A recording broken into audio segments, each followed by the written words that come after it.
Thank you for taking the time to join us on our 31st virtual CP meeting.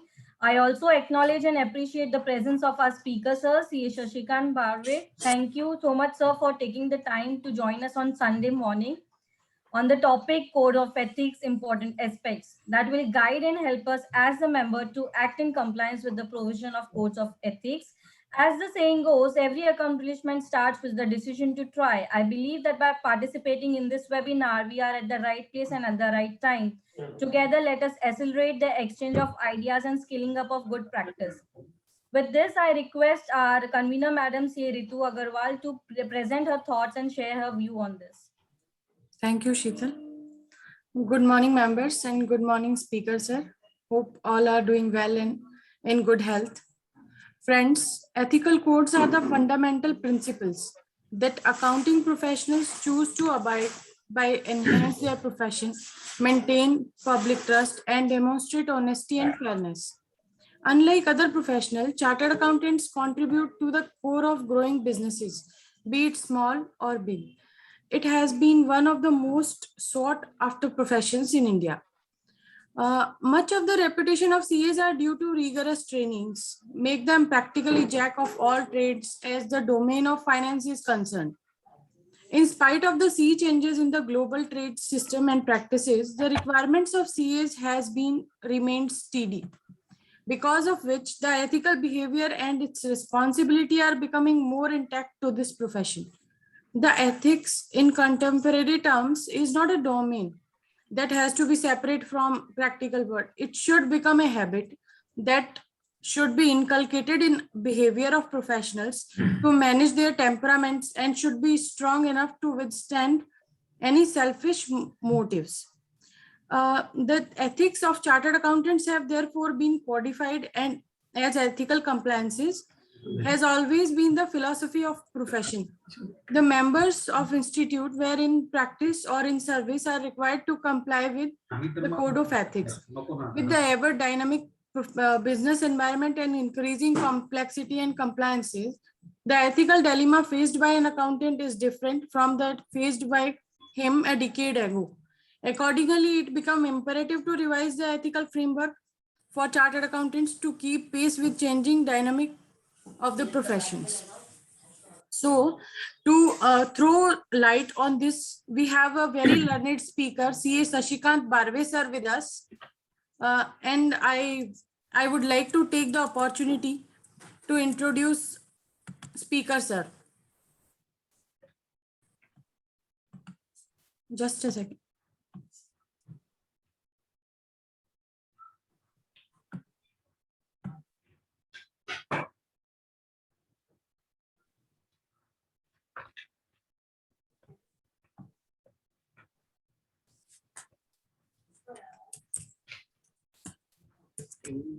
Just give me a second, please.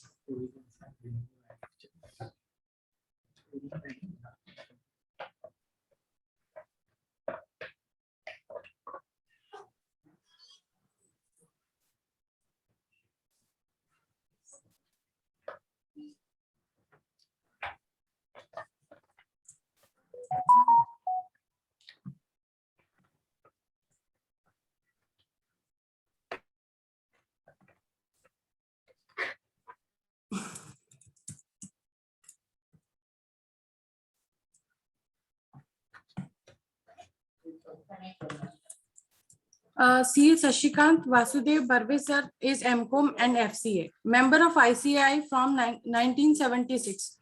Experience of working a large number of years with various types of industries in Pune and Mumbai, and a few years with practicing firms. Sir was elected member of Managing Committee of Pune branch of WIRC for 6 years.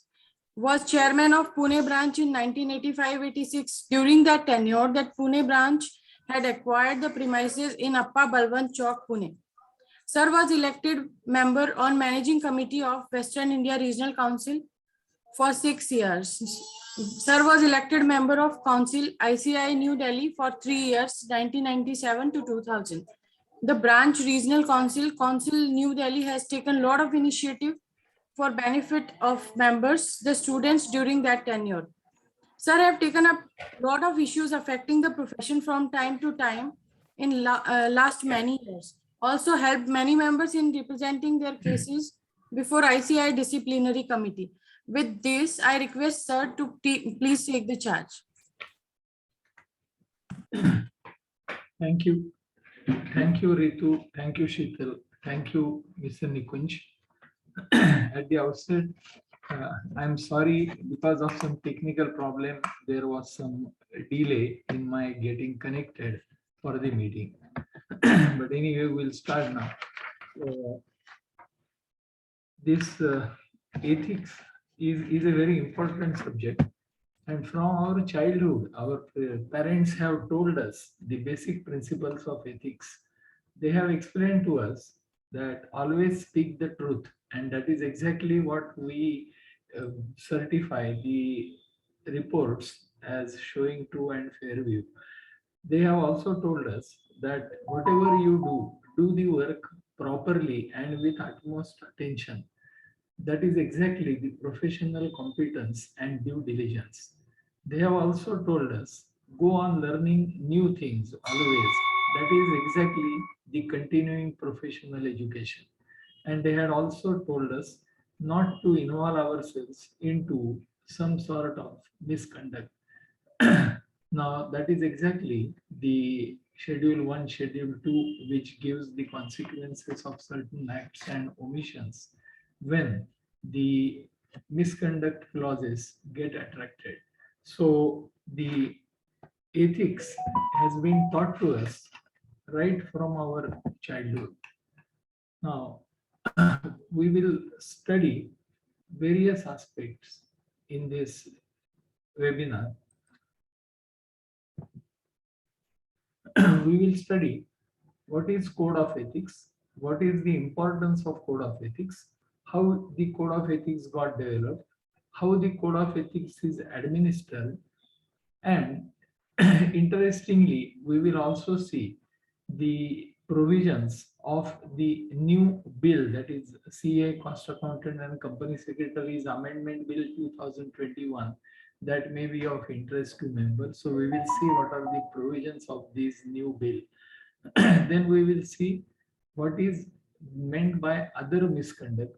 And there have been many cases now coming under this concept of other misconduct under part 4 of Schedule 1. We will also see some of the important provisions in the new code of ethics, and we would also see some of the provisions of the existing code of ethics. Ethics means moral values in the human conduct. Ethics is something which has to come from within of an individual. It is accountability to one's own conscience. As far as the profession is concerned, the overriding motto should always be the pride of service in preference to the personal gains.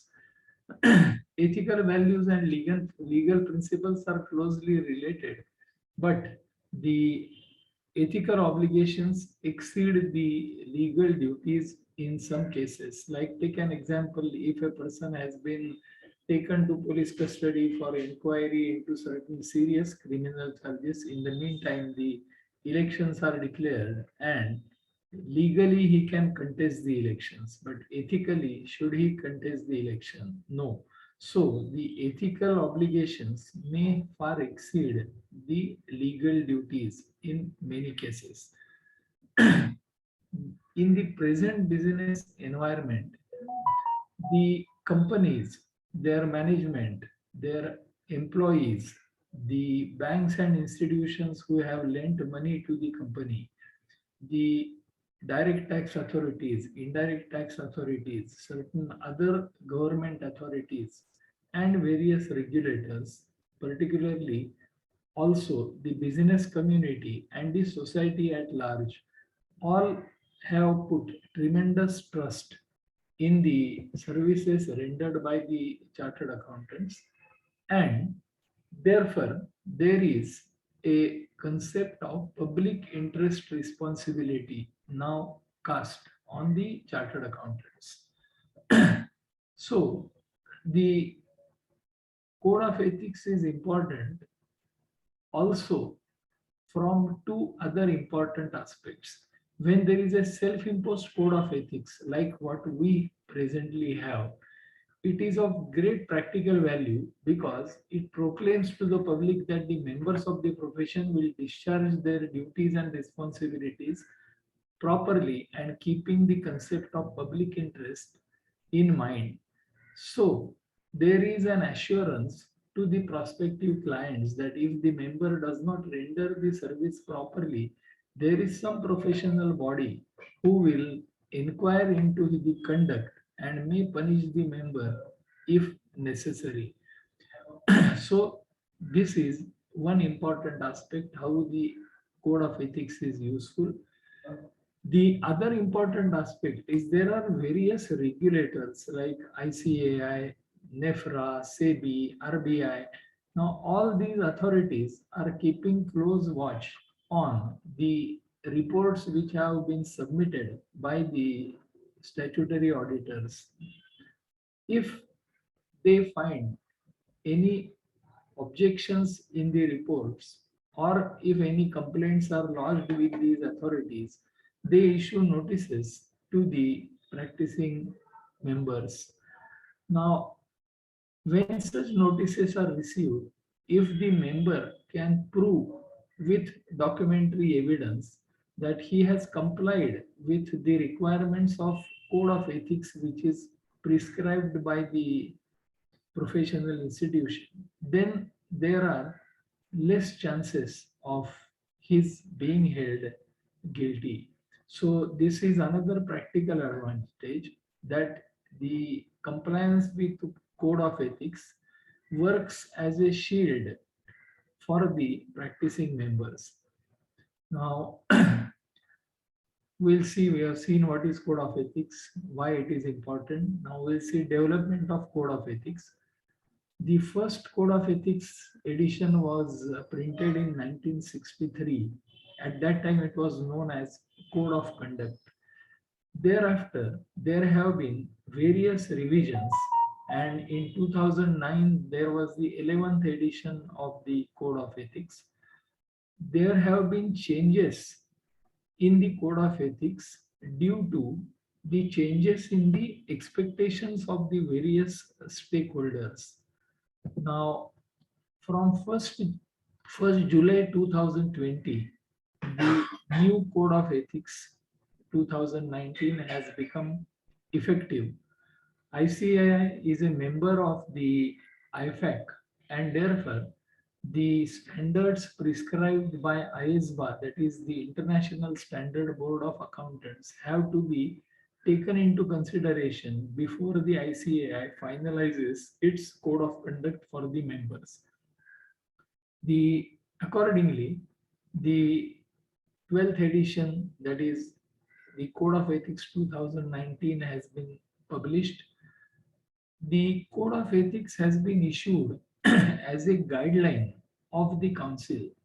The importance of it being issued as a guideline is that under Schedule 2, Part 2, Clause 1, if a member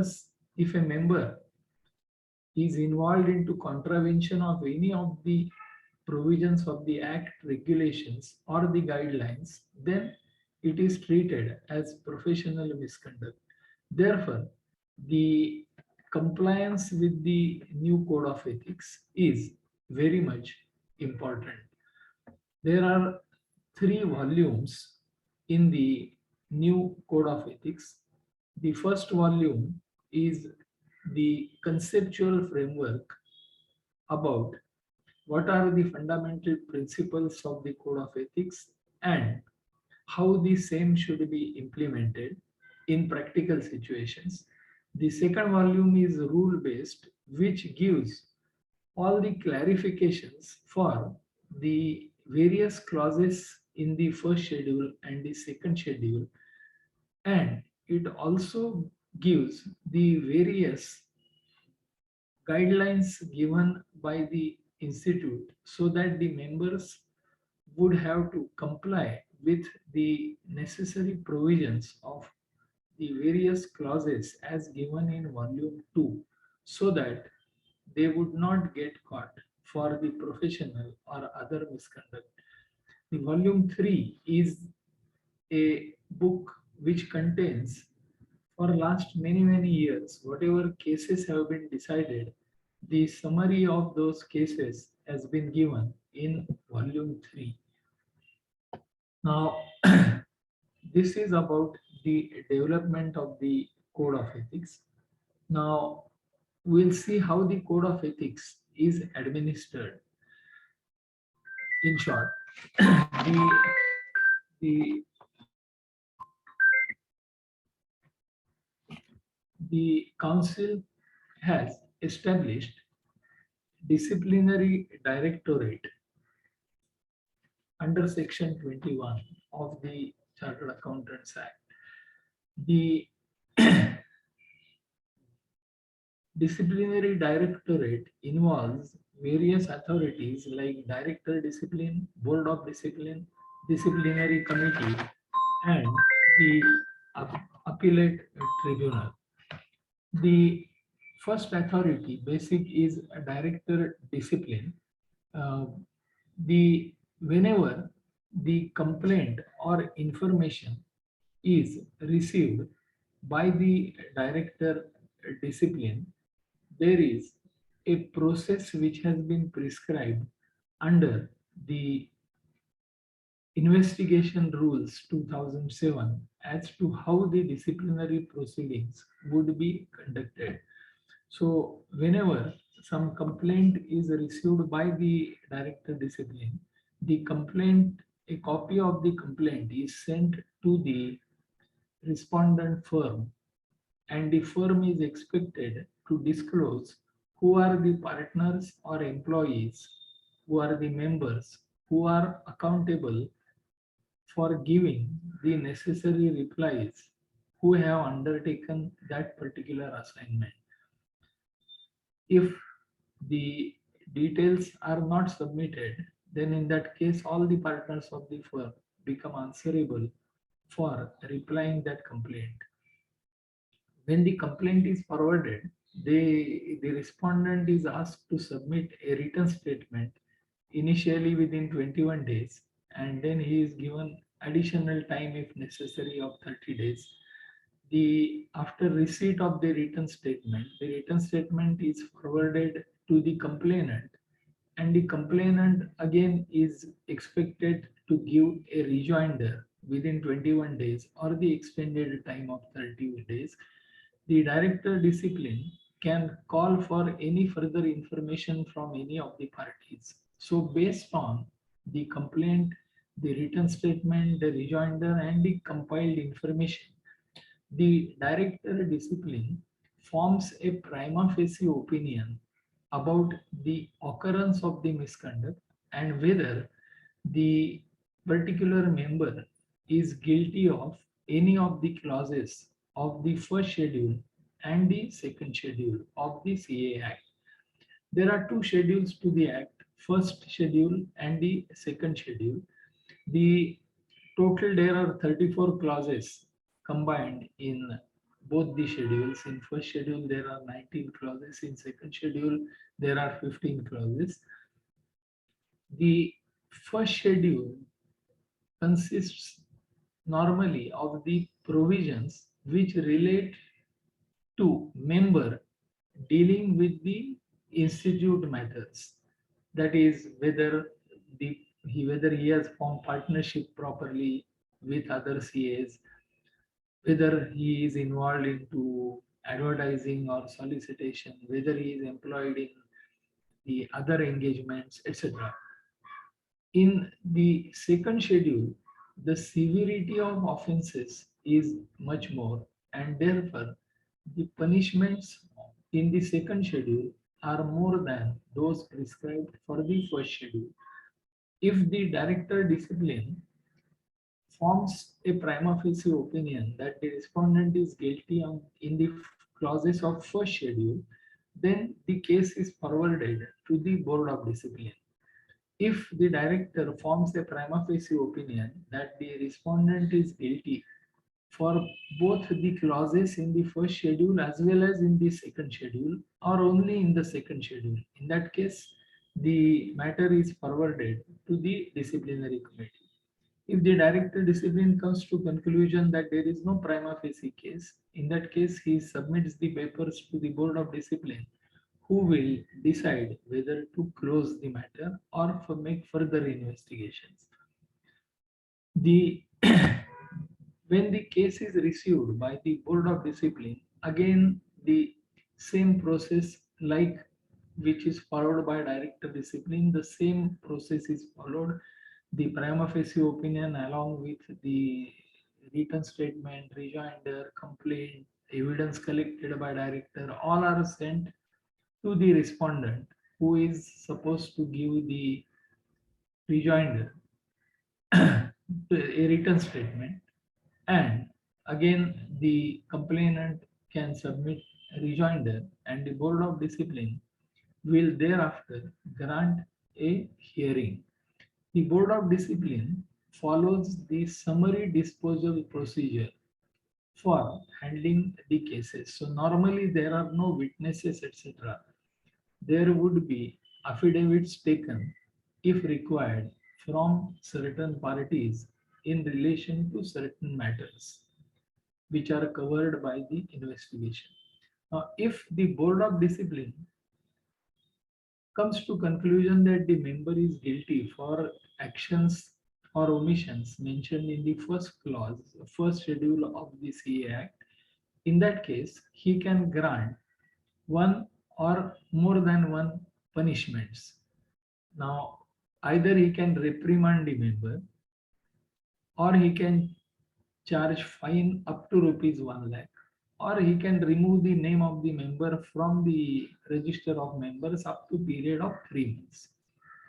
Now, when the matter goes to disciplinary committee, the disciplinary committee follows again the same process, that is the opinion is sent along with all papers to the respondent gives written statement, then the rejoinder is given by the complainant, then the disciplinary committee calls for the witnesses given by the complainant, by the director discipline, or by the respondent. Hearing takes place, and if the disciplinary committee finds that the member is guilty for act or omissions of any of the clauses in the second schedule, then they can grant one or more of the following punishments, like they can reprimand the member, or they can charge fine up to rupees 5 lakhs, or they can remove the name of the member from the register of members for any period up to permanent removal from the register of members. The member who is aggrieved or who is given punishments can file an appeal with the appellate tribunal, which is established by the central government. Now, as far as board of discipline is concerned, there are 3 members. One is presiding officer, one from the council, and one nominated by government. So there are 3 members in BOD. In disciplinary committee, there are 5 members. One is presiding officer, who is normally president or vice president of the institute. There are 2 members from the council, and 2 members are nominated by the central government. The important things are in certain cases, the withdrawal of the complaint is permitted at any stage of the disciplinary proceedings. There is no time limit specified for decision by any of these authorities. Now, there is one more important power which is now available with the council. Apart from the board of discipline and disciplinary committee, there is section 8 which gives certain disabilities for a member. and section 20 gives the power to remove the name from the register of members. Now, one of the important clause covered in this section 8 is if the member is convicted by competent court for any offense involving moral turpitude. In that case, the council can remove the name of the member from the register by giving only an opportunity of hearing. Now, at this stage, uh, it would be interesting to know certain new provisions which are likely to be introduced by the new amendment bill, that is the CA Cost Accountant and Company Secretaries Amendment Bill 2021. There are various provisions which are affecting the process of disciplinary directorate. But there are certain other provisions also which are interesting. We will just have a look at those provisions because I think members would be interested in the same. The first important thing, the institute has been established for regulation of profession. That was earlier. Now they have said it is established for regulation and development of the profession. So it is made some wider, it has wider implications. The other amendment is the secretary has to carry out the administrative functions as chief executive officer. Earlier, president was a chief executive authority. Now it is proposed the secretary will be chief executive authority and president would be head of the council. Now, another provision is there has to be previous approval from the central government for appointment of director discipline or two joint directors of discipline. Earlier, the council could appoint the director discipline. Another provision, which was also discussed in the social media, the accounts of the institute are not audited by CAG, but it is proposed that the audit would be done by a auditor who is on the panel of the CAG. Similarly, uh, powers have been proposed to be given to the council to enhance the fees or fix the fees under various sections for members and the students for various activities. There is section 4, section 5, section 6, annual fees under section 19 or section 20, section 15 for examination fees. Earlier, the permission of the central government was required before change in these fees. Now it is proposed that the council would be empowered to fix the fees. One important provision, the register of members would now include details of whether any actionable information or a complaint is pending or whether any penalty has been imposed on him under the disciplinary proceedings. So the register of members will show all these details. The earlier provision that the fees are payable before 1st April, that is not implemented yet, but that is confirmed in the amendment bill also. Another interesting amendment proposed is there would be a quarterly meeting of the three institutes, president, vice president, and secretary. And the chairman would be secretary MCA. And at the end of each quarter, the coordination between these three institutes would be considered by this coordination committee. Now, interesting thing, the committee would be headed by the secretary of MCA, central government.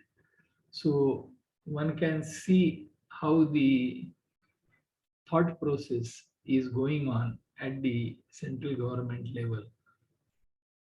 There is another provision which has been introduced, that apart from register of members, now there would be a register of firms which would also be maintained by the institute. Now, there is another amendment of the council term presently, which is of 3 years, to make it to 4 years. The present restriction is consecutive 3 terms a member can serve. Now there would be 2 terms of 4 years. But interestingly, the wording is quite confusing, and it seems from the wording that all the existing council members would get the 3 terms. That is, they would get, in fact, more number of years on the council. The another important provision is proposed, that the president has to ensure that the decisions taken by the council are implemented. So there is a specific responsibility. Now, there are additional powers which have been specifically now given to the council. The issuing various guidelines for meeting the objects of the act. As I had explained in Schedule 2, Part 2, Clause 1 said, if there is any contravention of guideline, then the member is punishable under misconduct. But the issuance of guidelines was not specifically provided therein. So now it is proposed that the council can issue the guidelines under the act.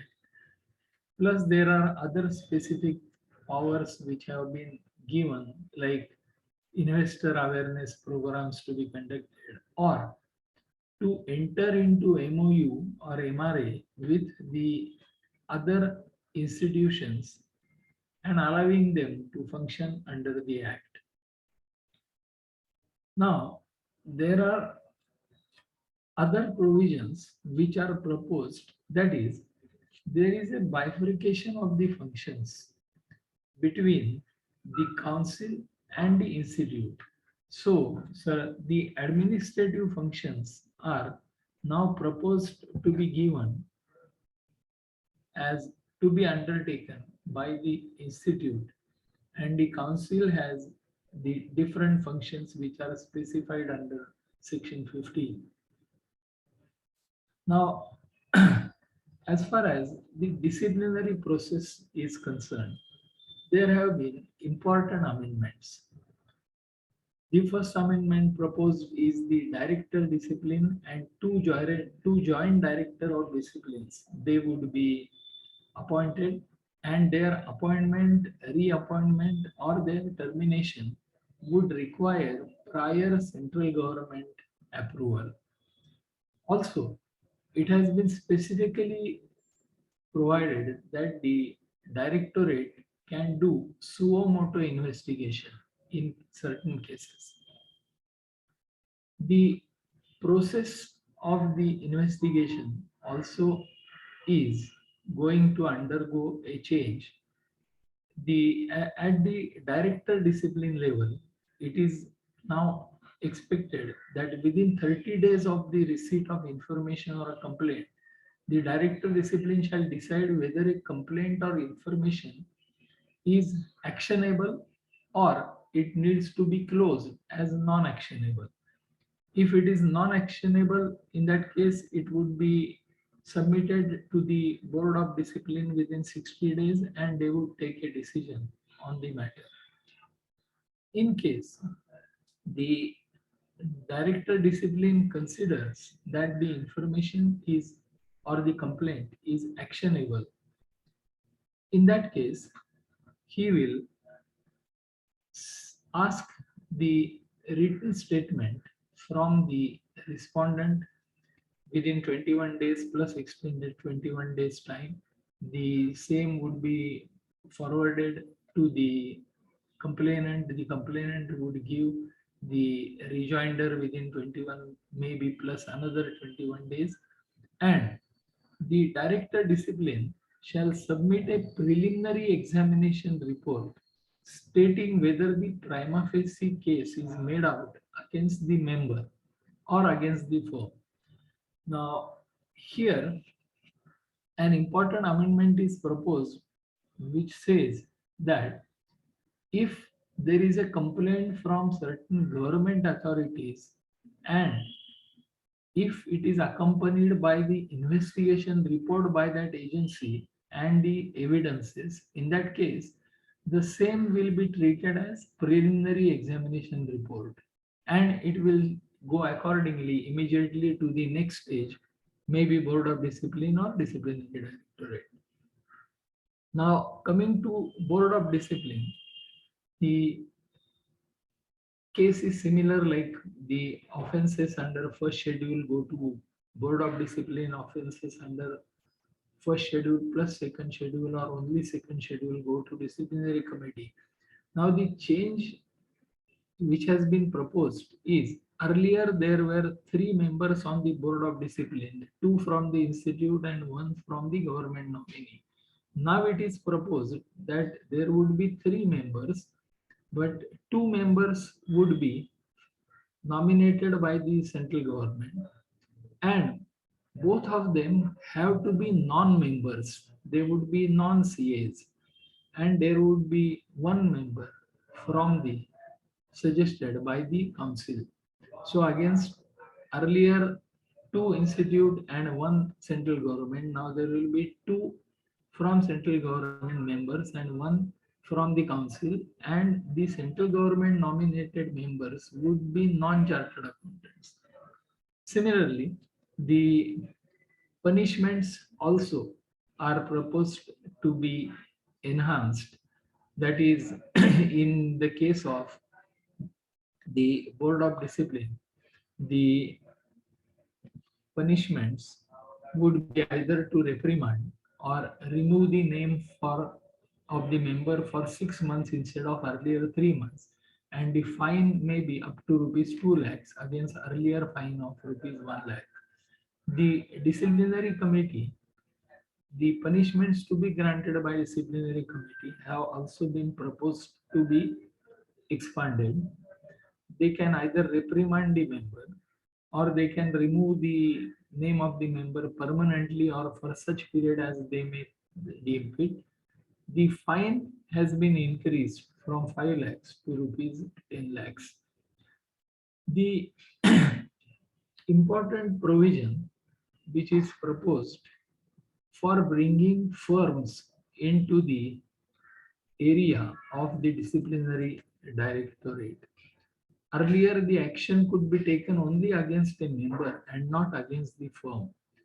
Now there is a provision that if the Board of Discipline or the disciplinary committee finds that a member has been repeatedly found guilty for misconduct in the schedules during last 5 years, then certain actions can be taken against such a firm where he is partner. Now this is proposed as an action to be taken against the firm, and the punishments are severe, like they can remove the name of the, or they can stop the firm from practicing for 1 year, or the fine may be up to 25 lakhs. But the interesting part is, how can this provision be effective? Because what is proposed is, the concerned member who is a partner of the firm has to be repeatedly found guilty under the schedules. Now, this would be very difficult in practice to happen, and therefore, even though there is a claim that the actions can be taken against the firm, personally, I think there would be hardly any cases where the same member during last 5 years has been found repeatedly guilty under the schedules.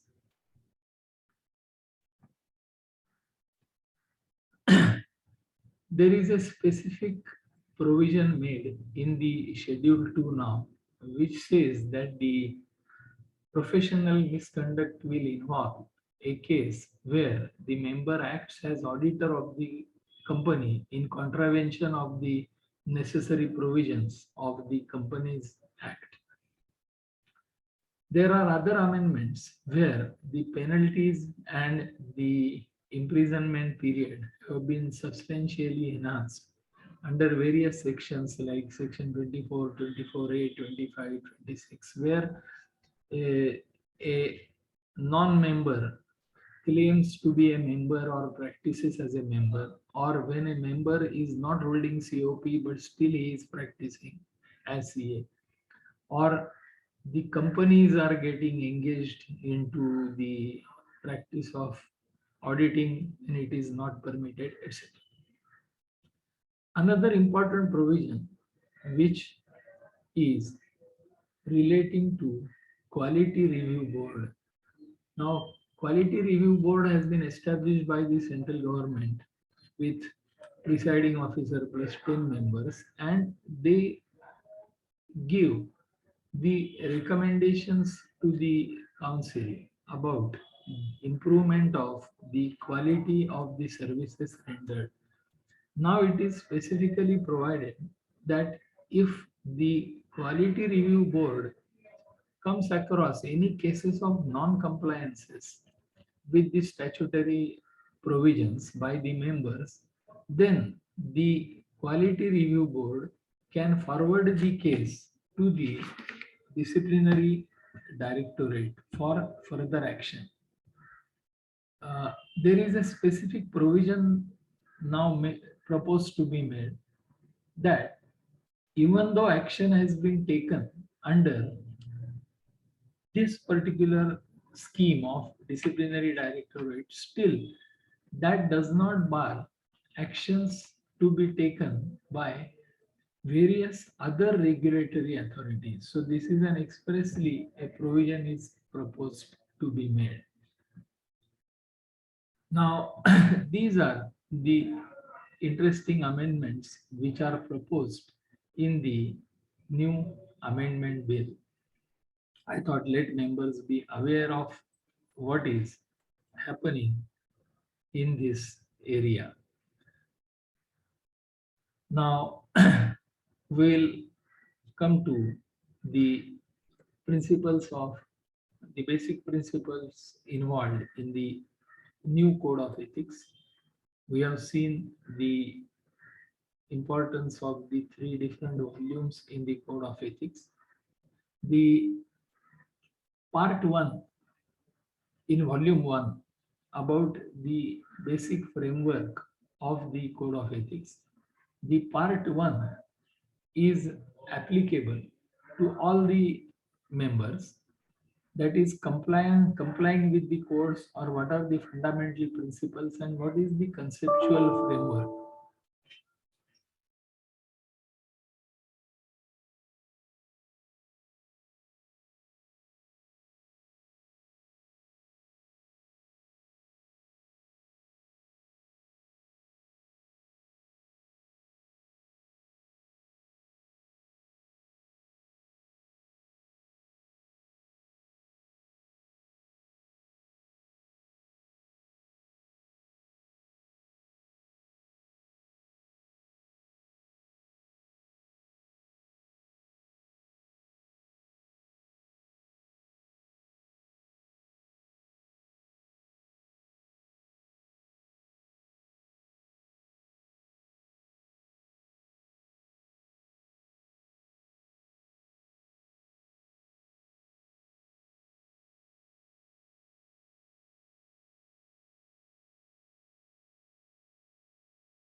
Members, I feel Sir has faced some technical glitches. He'll be back soon.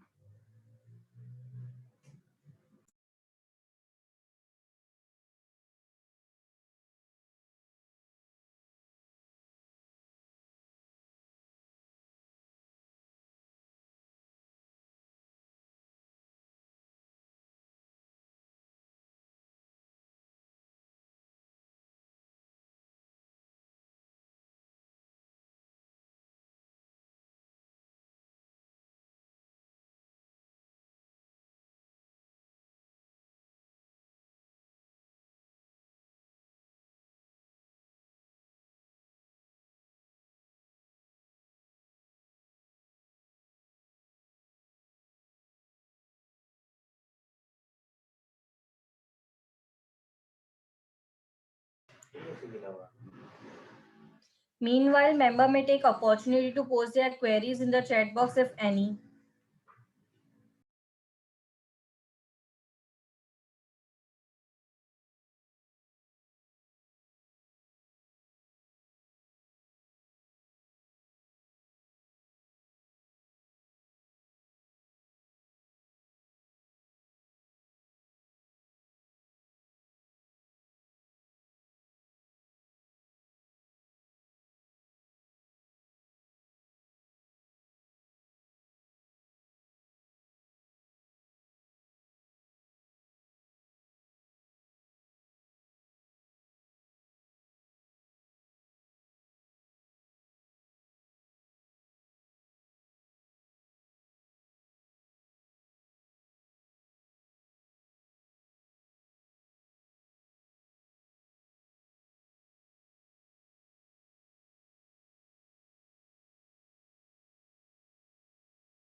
Okay.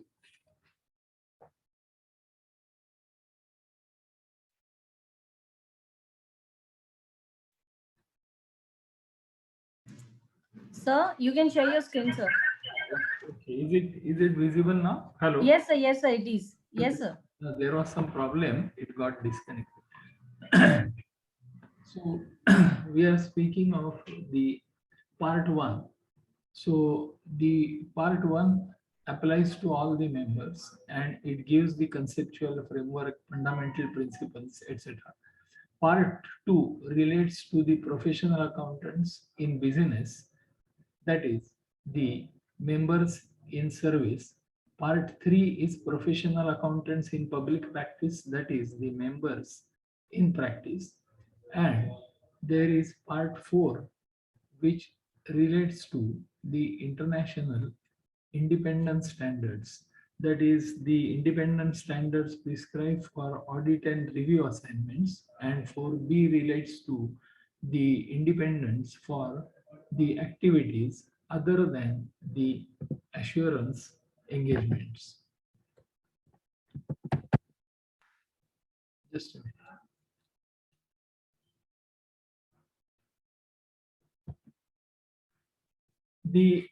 There are 5 fundamental principles which have been prescribed in the new code of ethics. The first is the integrity. Integrity means the member should be straightforward and honest in all his dealings, or in all his dealings with the all the professional relationships. So he would discuss all the points openly with the client and with all the associates, and always be honest in the communications. The next principle is objectivity, where the member would not allow any bias or conflict of interest or undue influence to override the professional judgments. Now, if there is a case where undue influence happens to be there, which would override the professional judgment of the member, in that case the assignment should not be accepted at all. The next fundamental principle is professional competence and due care, that is the member should maintain the professional knowledge and skill at the level required to ensure that the client or the employer are benefited with the all the developments in the various fields. So here the member should be aware of the technical standards and he should apply those standards ultimately for the benefit of the client, and he should exercise due diligence and care. That would in short mean he should do the assignments carefully, thoroughly, and in time. There is another fundamental principle which is confidentiality. That is, the member should not disclose the information obtained by him during the course of his assignment to outsiders without the specific permission of the client. And he should also not use the information obtained for his own benefit. Similarly, the even after the severance of service, that is, if he happens to disassociate himself as auditor, or if the employee leaves the company, still, even after the severance of relations, the member has to keep confidentiality of the information obtained. There might be certain cases where under the law he is required to disclose the information. In that case, he can disclose, or there might be cases filed against the member himself, or there might be cases filed against others where he would have to be witness. In that case also, he would be expected to disclose the information, but otherwise he should maintain the confidentiality. The next fundamental principle is the professional behavior. That is, he should not involve into any action which will bring disrepute to the profession. This is called other misconduct, and we will see various types of actions little later where we or which can be treated as other misconduct.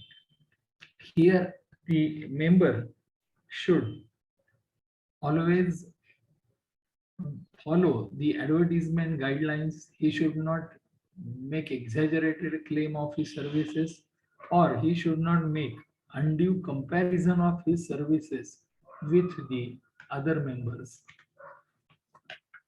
If the compliance during the course of compliance with these 5 fundamental principles, which is mandatory, there might be certain threats which the member may come across.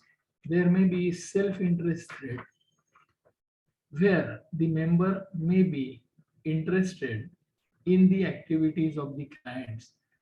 He might have given loans or loans from the client, or he might have quoted low fees and now he is finding difficult to complete, or there might have been previous reports given by him which contain certain errors and now he has to deal with them.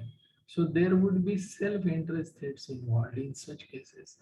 There may be cases where self-review threats are involved. Here the concept is simply maker and checker concept. That is, the person who has designed the financial control should not go on reporting that the financial controls are appropriate and they are functioning. So maker checker concept comes under self-review threats. There may be advocacy threats.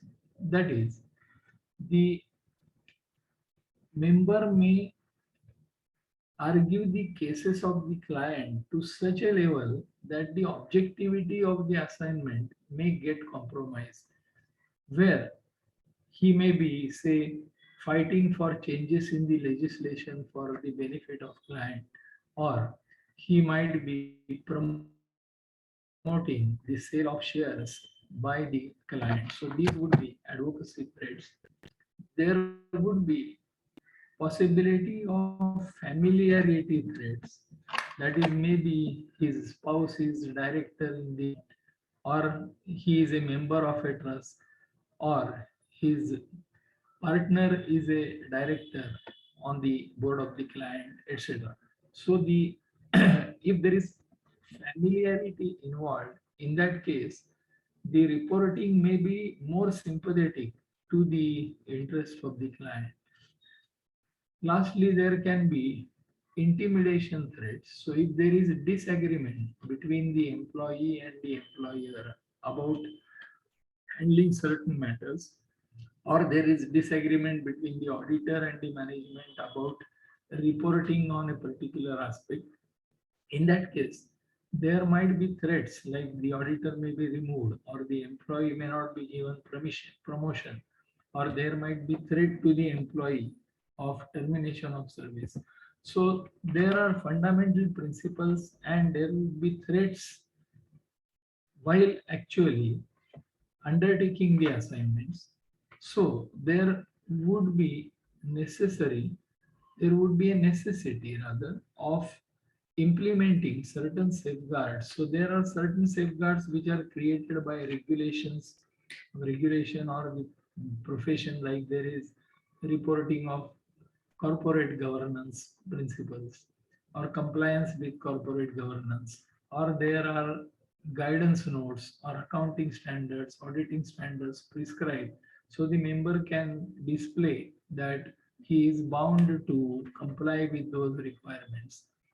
There might be firm-wide safeguards, that is, the firm may have prescribed policies or disclosure by all the audit teams about their interest involved, if any, in the clients, or there may be different teams for tax work and accounting, auditing work.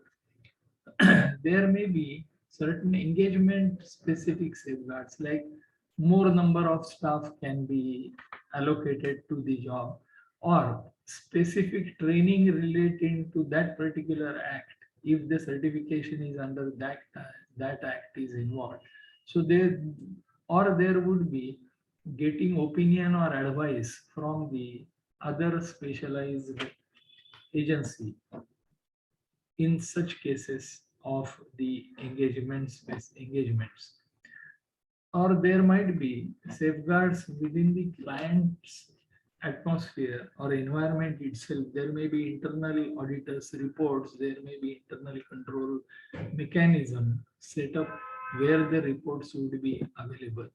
So in short, there are fundamental principles, there are threats involved, there are safeguards to be considered, and therefore in nutshell, the member has to identify the threat, then evaluate the threat, what would be its impact on his reporting on the assignment.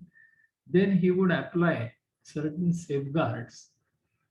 After applying the safeguards, if he finds that the threat has been reduced to an acceptable level, he can continue with the assignment. If even after applying the safeguards, if he comes to the conclusion that the threats cannot be overcome, in that case, he would have to decline that assignment. Identifying the identified threats can be addressed in three ways: either eliminate the circumstances those are creating the threats, or apply the safeguards. If nothing happens, then decline the assignment. Now, this is in short the conceptual framework under the new code of ethics. There are certain provisions, new provisions, which have been introduced under the new code of ethics. The first is reporting of the non-compliances with laws and regulation, that is NOCLA. These are the new provisions which were earlier deferred, and now this would be implemented from 1st April 22. Now, it specifies that if the member comes to know about the non-compliance or suspected non-compliance with the laws by the client or by the employer or by the management, in that case, the member cannot turn blind eye, or he cannot ignore such non-compliance, and therefore now it is provided that in certain situations the member would be required to report these such non-compliances within time and to the specific authority, like certain non-compliances may be reported to RBI or certain non-compliances on reporting will be reported to SEBI. So the non-compliance would have to be reported in time and to the authority concerned if necessary. Now already there are SA 250 and SA 315. Now under SA 250, the consideration of laws and regulations while finalizing the audit has already been prescribed. While reporting of NOCLAR, the member would come across the situation where there are certain laws and regulations which would have direct effect on the material amounts or the disclosures in the financial statements. Now, in such cases, he would have to insist on making the corrections or making the due provisions if already not made, like there may be provisions for ESIC or there may be provisions for contribution to provident funds. So there might be various labor laws under which certain liabilities have to be met. So if no provisions are made, then the appropriate reporting will have to be done in the audit report itself. But there would be certain laws and regulations which directly affect the carrying on of the business itself, or there might be heavy penalties involved. Now, these might be either the environmental laws or there might be certain laws relating to operations of NBFCs. Now, there the non-compliance would involve heavy penalties or even stopping the operations. Now here, the member is not expected to know all the laws and regulations affecting that particular industry. So in respect of laws and regulations where the necessary provisions have to be made, he has to insist that the provisions should be made. In such type of laws where there is a threat to the carrying on of business or where there might be heavy penalties involved, he has to ensure whether there are adequate processes introduced by the management to identify the non-compliance with the laws or regulations. If there are processes established, he can find out the non-compliances and their materiality. Now, the scope has been very, very wide in respect of compliance with laws. The laws may be relating to fraud, corruption, bribery, money laundering, terrorist financing, security market, banking, data protection, environmental protection. So the coverage is expected to be quite huge. Now, it has been provided that the NOCLAR would not be involved if the non-compliance is clearly inconsequential. Now, if the member comes across the non-compliance while carrying out the assignment, then he is supposed to report. Now, considering all the difficulties which the members may face, it has been provided that this provision would be applicable both to the auditors and the employees also of the listed companies in India, and these are applicable only for the audit assignments. The next provision, which would now become effective from 1st April 22, which was deferred earlier. Now, it talks about the fees. Earlier, there was a self-regulation measure that if the fees exceed 40% of the total fees received, then the member should not accept such assignments. Now this is proposed to be changed. Now it has been provided that where for 2 consecutive years the total gross annual professional fees from the audit clients and its related entities represent more than 15% of the total fees, the firm shall disclose to the management this fact. Now here, if the in case of audit client only, if the fees exceed 15% of the total fees of the firm, then the requirement is only to disclose to the management. There is no bar in continuing with the assignment. There are, after disclosure also, there are certain safeguards which can be taken. If for 2 consecutive years it exceeds 15% and it continues in the third year, before finalizing the third year's audit report, the member can get the audit work reviewed by an independent CA or independent member who is not concerned with the firm. If this continues even beyond 3 years, then subsequent for every year, the review would have to be got done from an independent reviewer not related to the firm.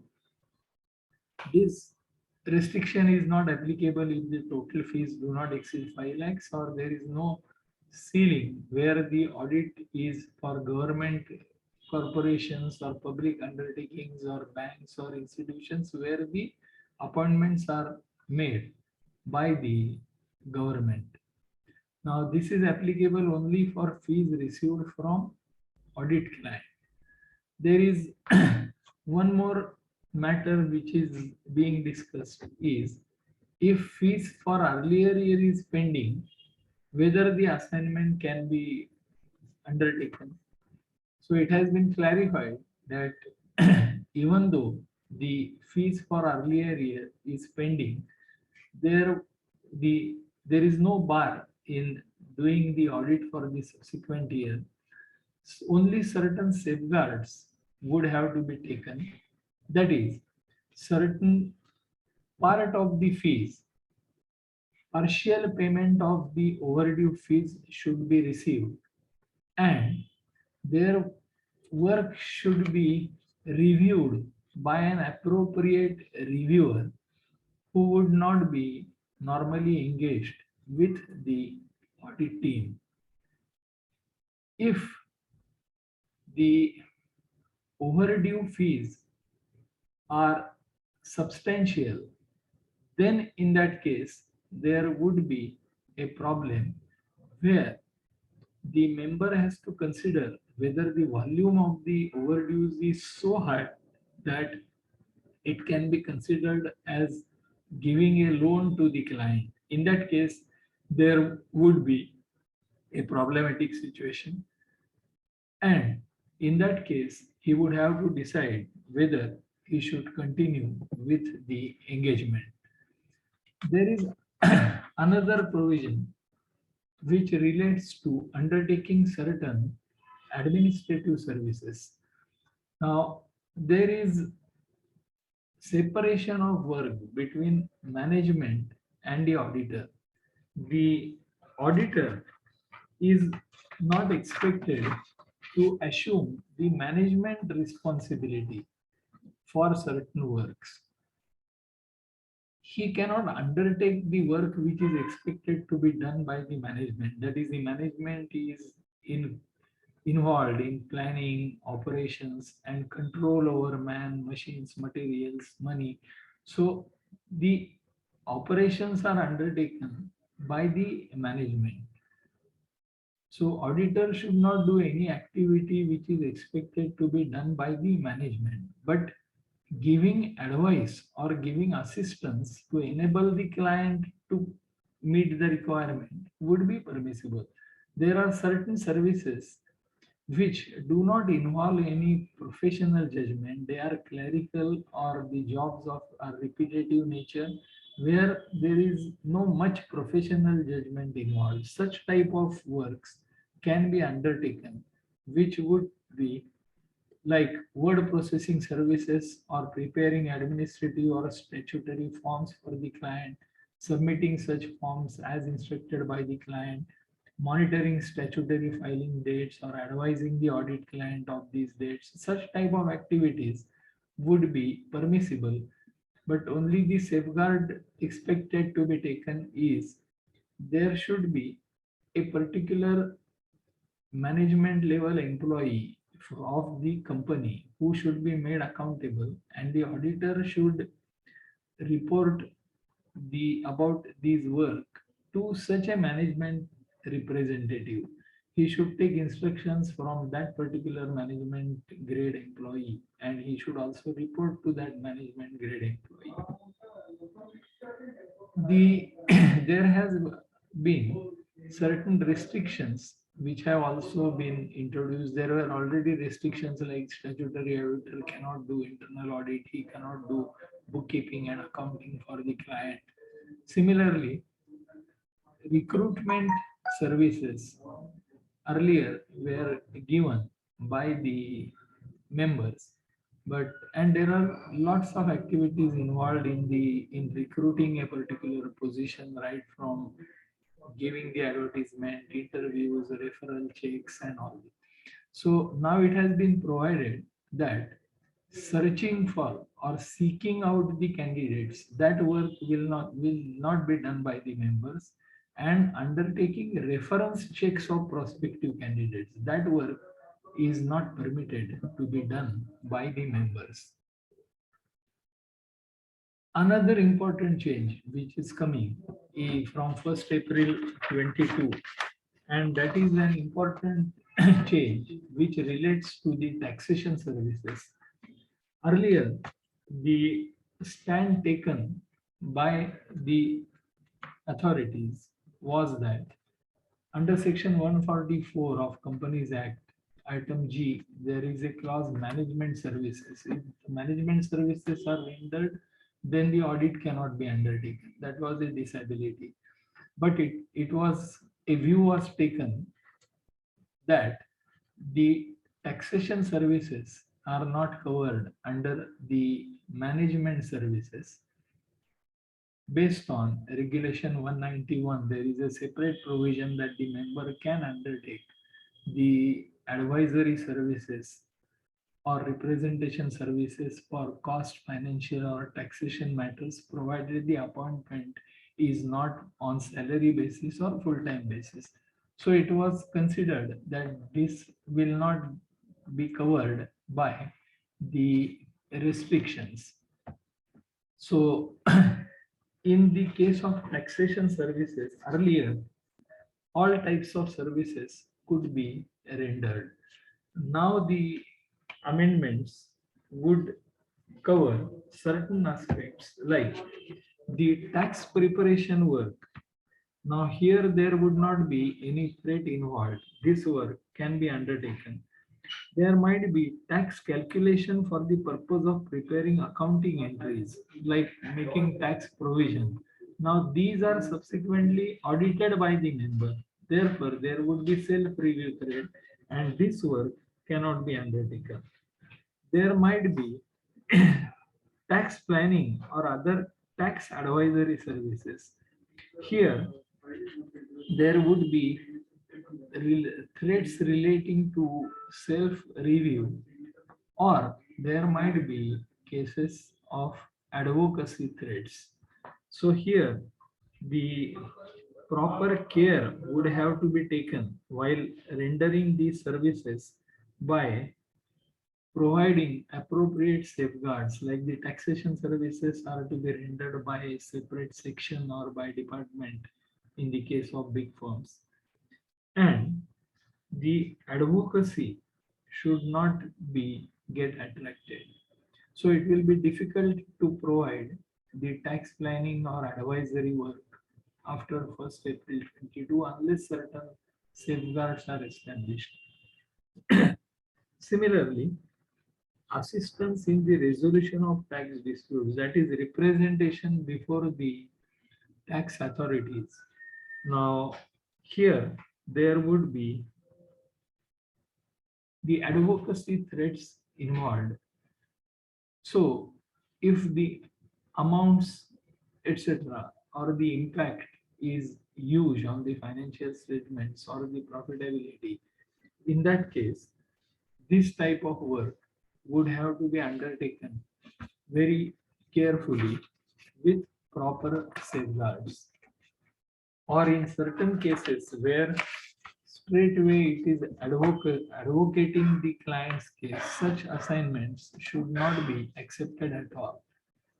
There is a new concept introduced as public interest entity. Now, there are certain entities like listed companies or banks, insurance companies, or any other entity which is prescribed as a public interest entity. There have been certain specific enhanced independence requirements now introduced. The enhanced requirements may cover, say, employment with an audit client or long association of personnel with the audit client. So there are certain restrictions introduced, particularly in case of work relating to public interest entities. Now,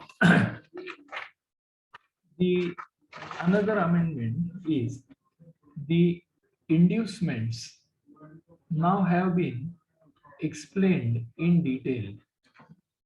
Any type of gift, hospitality, entertainment, employment opportunities, or any preference or privileges granted would get covered under the term inducements, and therefore there would be restrictions on accepting the inducements or gift. The important aspect here to look is whether a reasonable or informed third party, any third party, would feel that the gift or inducement is appropriate or not. Even a third party should feel that this is not a major gift affecting the work. So if the inducement is with an intention to improperly influence the behavior of the recipient, then such inducement could be objectionable. In case of audit clients, there is specific bar not to accept any inducements. The next important aspect relates to the documentation. The in 2009 code or earlier, the documentation to be maintained was only to establish the independence of the auditor. Now, under this 2019 code, the requirements of documentation have substantially increased. We have seen the requirements of NOCLAR. So, if proper records would have to be maintained as to what were the issues raised, what is the documentary evidence collected, how the member came to conclusion of qualification giving or not giving qualifications, and all the other communications or documentation relating to compliance with fundamental principles, integrity, objectivity, all those documents would be maintained so as to avoid any dispute in future. Similarly, there has been a provision which prescribes or gives leeway to the member to deal with certain breaches of the code. So if there is any breach of code, the member has to see really why the breach occurred, what are the implications of that breach, what corrective actions can be and have been taken, and if there is no law specifically prescribing that he should not accept the assignment if there is such type of breach, then in that case he cannot accept the assignment.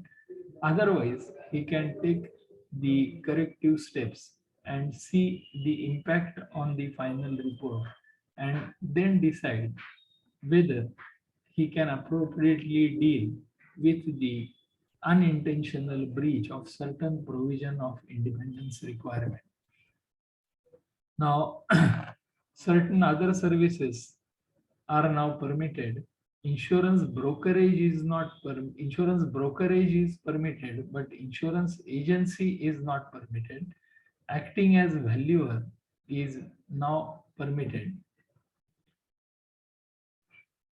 The KYC guidelines have now been incorporated in the code of ethics. The member has to comply with the KYC guidelines and keep the proper documentation. Now we'll see certain provisions of the act which are important from the code of ethics point of view.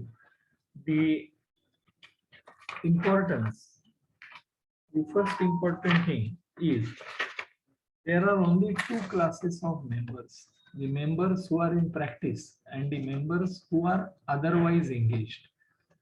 There is no concept like part-time practice.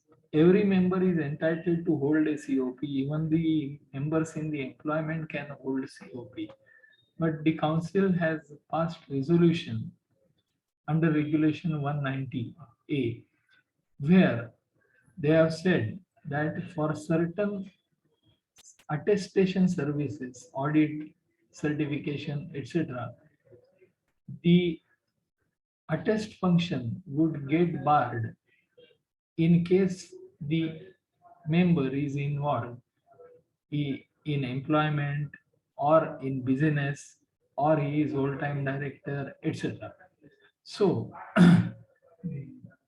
COP can be held by all the members, and even the members in service, if they are holding COP, they can also do management and other consultancy services. Now, section 2 and section 6. Now, importance of certificate of practice is there is a heavy penalty prescribed if the member is not holding COP, but he is representing that he is in practice. Then in that case, the offense is punishable. And now the punishments have been substantially increased. When for the first default it was 1,000 rupees, now it has been made 1 lakh of rupees. For subsequent defaults it was 5,000 rupees. Now it has been made to 5 lakhs of rupees, proposed to be made. Now, under section 2, the members are deemed to be in practice when they are for remuneration or in partnership. They are undertaking accounting work, auditing work, certification work, etc.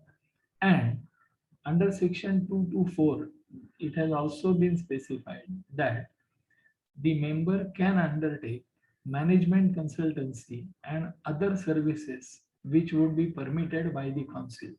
So there are around 30 types of services which have been allowed to the members under this section 224.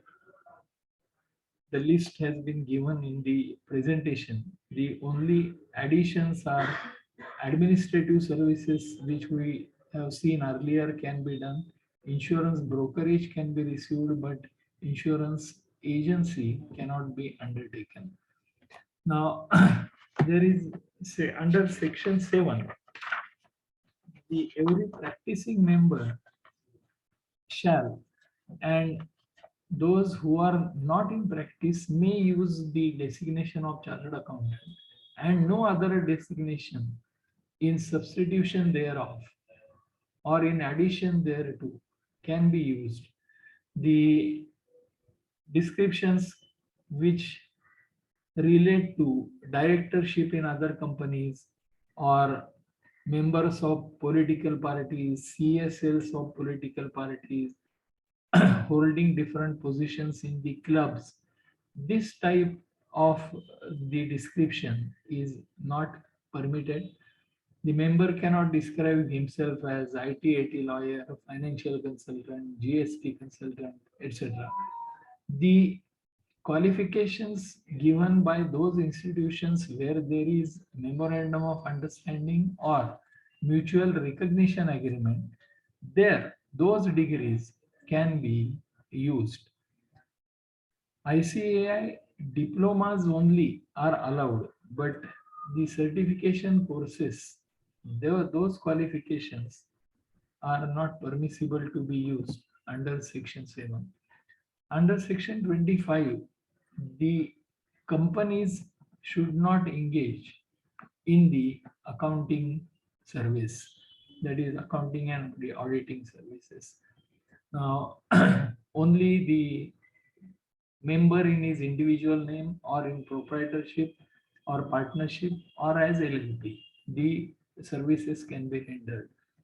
But for helping the members, the guidelines have been given where the members are permitted to practice in the corporate form of practice. Now, what happens is the member cannot be cannot work as whole-time director or managing director at all if there is holding more than 20%. That is, if the relatives are interested, substantially interested in the client. So, under the corporate form of service, the members can form a limited company. There is no restriction on shareholding by his relatives, etc. The work which can be done by such a corporate is only all the services which are mentioned in section 224, which we spoke about. Those services only can be rendered by the company. The members can hold a position of managing director or full-time director. They can also continue to be partners in they can also continue to be partner in the other partnership firm. They can employ the articled assistants. They can do attestation work under that partnership firm, and they can continue to be whole-time or managing director in such a company. So this is a good avenue for rendering services in the corporate form, for which separate guidelines have been issued. Unqualified persons not to sign the documents on behalf of the firm, but here the council has clarified that there may be routine correspondence like sending the audit queries or receiving information from the clients. All such type of routine work can be done by the employees, but the final report, audit report, or the certificates cannot be signed by unqualified persons. Section 27 talks about the maintenance of branch offices. If there are more than one offices in India, every branch must be under the branch head, who has to be a member of the institute.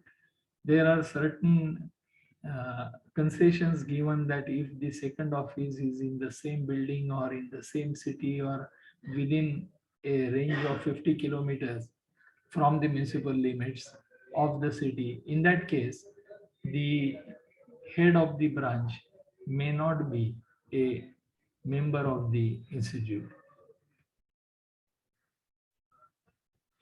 There are section 21 and section 22. Section 22 talks about the other misconduct also. Now there are certain clauses mentioned in first schedule and certain clauses mentioned in the second schedule, total 34 clauses. If there is any act or omission in respect of those clauses, the proceedings can be undertaken. But under section 22, it has been specified that for the purposes of this act, the expression professional or other misconduct shall be deemed to include any act or omission provided in any of the schedules, but nothing in the section shall be construed to limit or abridge in any way the power confirmed or duty cast on the director discipline under section 21 to inquire into the conduct of, now this is important, to inquire into conduct of any member of the institute under any other circumstances. So the inquiry can be undertaken against any member and in any other circumstances. That would mean the member, while behaving in the society, also has to behave like an important professional. His conduct should not be of a nature which can bring disrepute either to the institute or to the profession. His conduct should not be of such a nature whereby it can be said that he is not fit to continue to work as a chartered accountant. So a conduct unbecoming of a chartered, conduct of a nature leading to unbecoming of a member, such cases would be covered under other misconduct. Now there are various cases which have already been decided under this clause. So obtaining credit limits by fraudulent documents, producing fraudulent documents, or engagement in the same business by using confidential information received from the clients, signing the balance sheets when the earlier year balance sheet is not audited at all without giving any qualifications, or wrongful use of proprietorship and partnership firm for audit of say cooperative societies in different years after the limit of 3 years is over, continuing to practice even after the name has been removed from the register, signing documents on behalf of the firm even after the retirement from the firm. Now, other cases which have been decided relate to dealing in conversion of black money on commission basis, or there might be activities like accepting the bribes for avoiding penalty matters, or seeking bribe from other members for undertaking particular assignments, or taking bribes from bank customers for not reporting certain violations. These activities have been treated as other misconduct. Acting as middleman for arranging accommodation bills, that is also a highly objectionable activity. Allegedly propagating the services subsequent to demonetization. So this also is objectionable. Falsification of documents for tax evasion. Now, preparation of two different balance sheets, one for tax purposes, one for statutory audit purposes. This is again other misconduct. So, preparing or certification of fake documents for loan purposes. This is objectionable. Submission of wrong information, filing wrong information with the ROC without consent of the client would be objectionable. Even for members in service, there have been provisions in the Council General guidelines that even the members in the employment have to ensure the achievement of due care, and they should not be grossly negligent in the performance of duties. There was another case where the member acted as a escrow agent, but even after fulfillment of condition, the checks were not returned. This is objectionable conduct. wrongful refusal to work or hand over the books and documents to the client. So there is no lien on the books of accounts if the fees are not paid. Recovering the fees is a civil suit matter, and the lien on books is not permissible. Here, it is it has been held by various courts that even though FIRs have been filed against the members for under say criminal procedure code, the simultaneous proceedings for professional misconduct can be undertaken by the disciplinary directorate authorities. Now here, the important part is there have also been cases, it has been clearly now approved by the Supreme Court that the activities need not be conducted only during the course of profession that can be covered for misconduct. Even the activities carried on in the course of not carrying on business or in the course of moving in the society, those also can be accountable or actionable. Now, there are other provisions which relate to the sharing of fees, that is, giving of fees, that is, giving share of the commission, brokerage, directly or indirectly to non-CAs, or receiving the share of profit from non-CA members. This is not permitted except that this is permitted, that is the commission or the share of profit can be shared with members of certain professional bodies or the persons having prescribed qualifications. So the members of prescribed bodies are company secretaries, cost accountant, bar council, architects, actuaries, etc. Prescribed qualifications, again, company secretary, cost accountant, actuary, BE, BTech architect, law graduate, or even MBA from universities established by law. With these members of these institutions and with members holding these qualifications, the sharing of fees would be permitted. Now, there were earlier provisions in the Cooperative Societies Act that 20% of the fees was to be paid to the government to meet expenses. So, where there is a statutory requirement, in that case, the fees can be shared. Now, another clarification has now been given that referral fees amongst the members in practice is now permitted. So, if a member in practice refers any client to another member for certain specialized services, he can charge the referral fees and the other member can also pay such referral fees.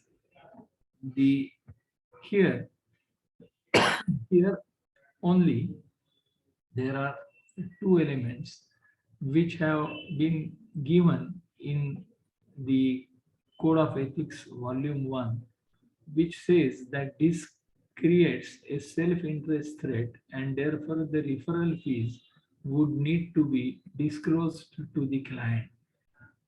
In practice, it would be difficult to disclose such referral fees. There is also the wording used that the client has to be a continuing client.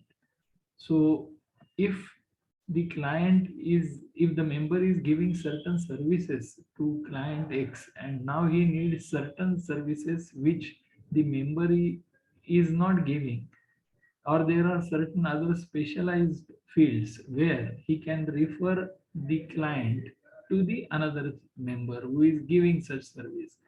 So the client, the wording used is continuing client. Now this may cause certain problems in practice. Similarly, there are restrictions on entering into partnership with persons other than CAs. Now, here the council has now permitted the formation of multidisciplinary partnership firms, and the entities which have been allowed cover cost accountants, company secretary, advocate, actuary, architect, and engineers. So the valuers or the MBAs, they have not been covered under the formation of multidisciplinary partnerships. Again, the other parties like cost accounting institute or company secretaries institute, they have the necessary enabling provisions, but they have not so far permitted to form the partnerships. Similarly, the Bar Council has not allowed advocates to form partnership or to enter into any other business other than law. So at this stage, the formation of multidisciplinary partnership, even though allowed, is practically difficult because the other professions have to accept this and also issue the necessary guidelines from their councils.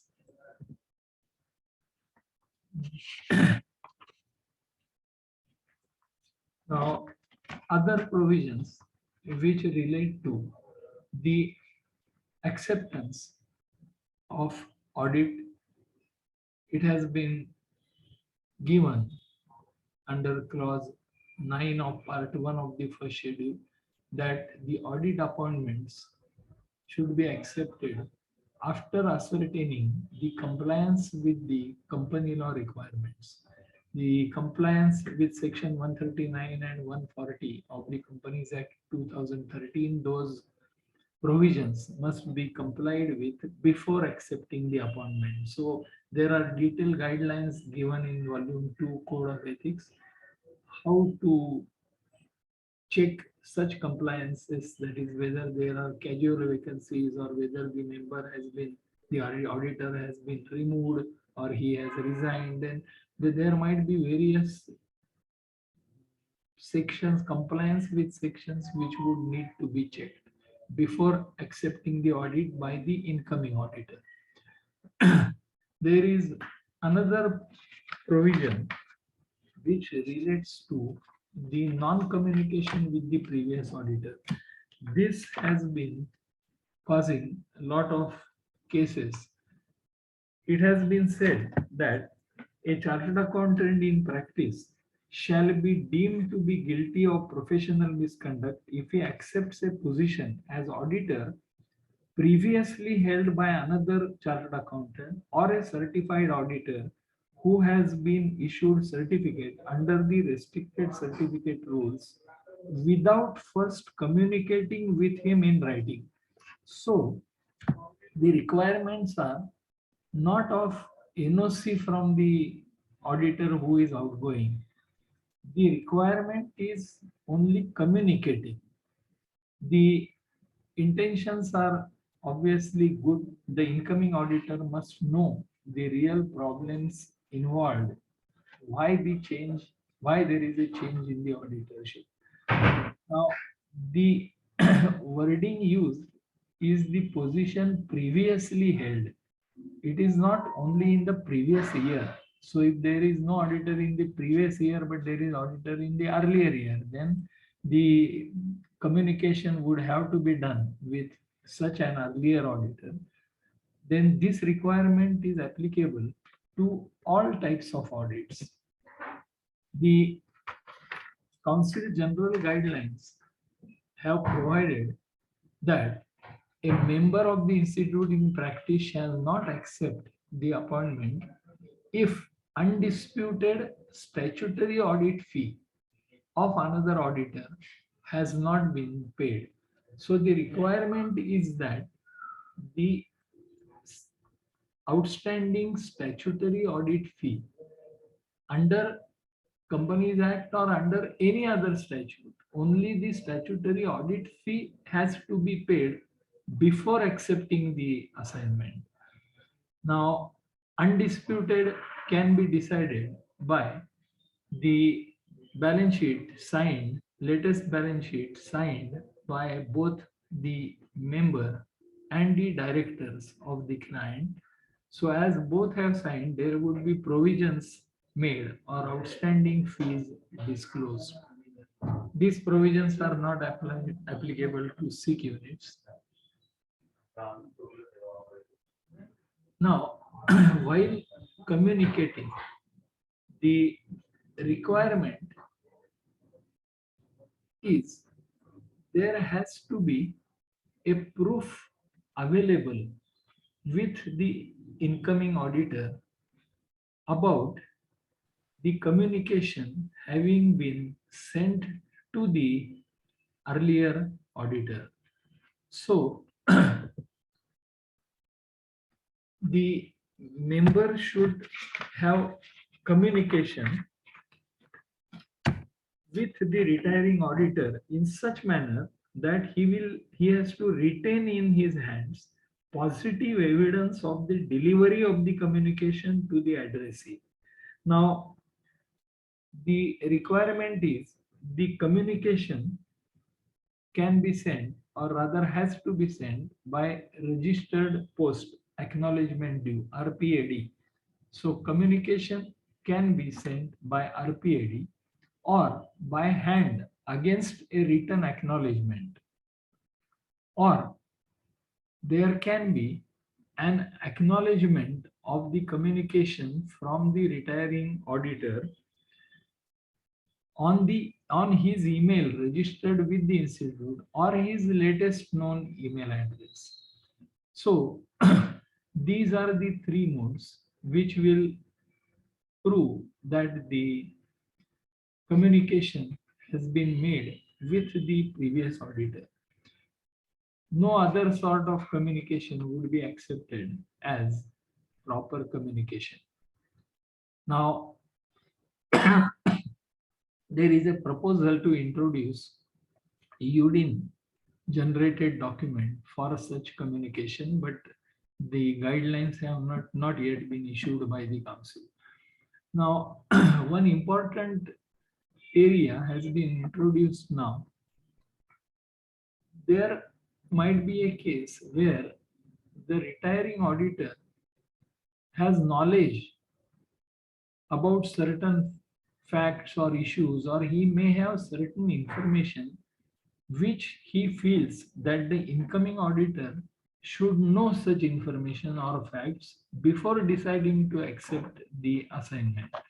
Now, here, if the incoming auditor makes a specific request to the retiring auditor to give such information, then the retiring auditor has to give such information diligently. Now, this is only if a specific request has been made by the incoming auditor. Now, communication for certification is not required.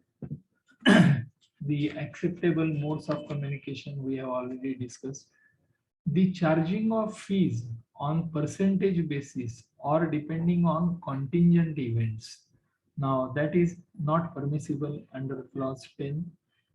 Now here, the intention is that if the remuneration or if the rewards are based on the result which is to come in future as a percentage of say certain amount of the result in future, then there is a likelihood that the member who is likely to receive the money may be tempted to use certain unethical means to achieve the objective.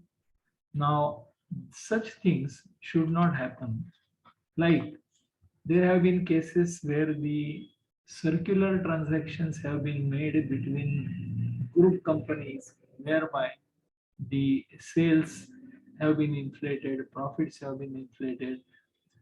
So the intention is that the members should not resort to any unethical means for achieving the objective based on the achievement of which his rewards are agreed to be given. But in certain cases, the charging of fees on percentage basis has also been permitted, like in case of receiver or liquidator, or in case of auditor of cooperative society, or in case of valuer for certain direct tax laws, under direct tax laws, or there might be certain management consultancy services which would be prescribed by the council, or there may be fundraising services where the percentage charging may be allowable. There might be debt recovery services or services relating to cost optimization, and any other service which may be decided by the council. There, the percentage uh, charging of fees on percentage basis would be permissible. Now, following important activities, acting as an insolvency professional, there the fees are allowed to be on percentage basis. And the most important clause which says the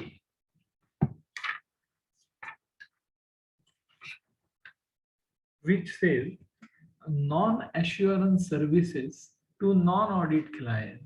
This is a very omnibus clause. Non-assurance services to non-audit clients.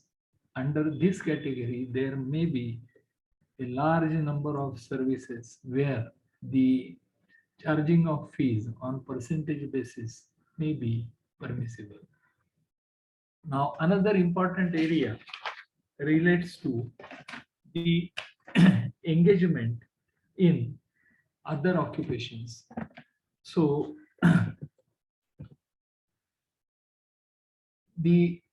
a chartered accountant in practice cannot engage himself into other occupations without general permission or specific permission for the activity from the council. Now, here, certain types of activities have been covered as activities under general permission, like employment with CA firm, private tutorship, then holding public offices like MLA, MP, honorary office bearers in charitable or educational institutions, acting as notary, executive, special executive magistrate, etc., etc. For these, there is a general permission granted that these activities can be undertaken.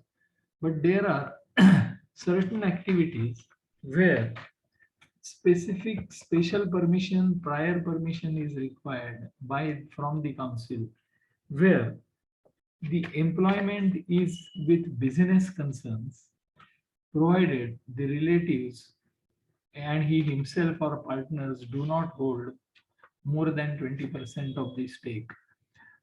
So employment with business concern where no substantial interest is involved, or employment with non-business concerns, or acting as managing director or whole-time director of the companies, or interest in any business or interest in any educational institution. Such type of activities would need specific permission. Now, it has been provided that there may be general permission or special permission. Still, when such activities are involved, the attest function would get barred. So, the restriction is not undertaking the attestation services if the member is involved in such type of activities which would require general permission or special permission. But still, there are certain exceptions provided whereby the member can do attestation work also, even if he is involved in activities covered by general permission or special permissions, particularly the activities like lecturership in university or colleges, where the direct teaching hours do not exceed 25 hours in a week. In such a situation, even though he is working, the member is working as a lecturer, still his attestation function would not get barred. So he would be treated as full-time in practice and he can undertake attestation work also. Now here, the guidance has been given that whether the member can be a karta in the other business. Now here, the special permission would be required and the activities or the points involved would be the business must devolve on the member as a part of inheritance or succession or partition of the family business. And in that case, the karta still cannot undertake any active role. Now, even by following this, even if the special permission is taken, still in such case, it would be engagement in the business occupation and the attest function would get barred.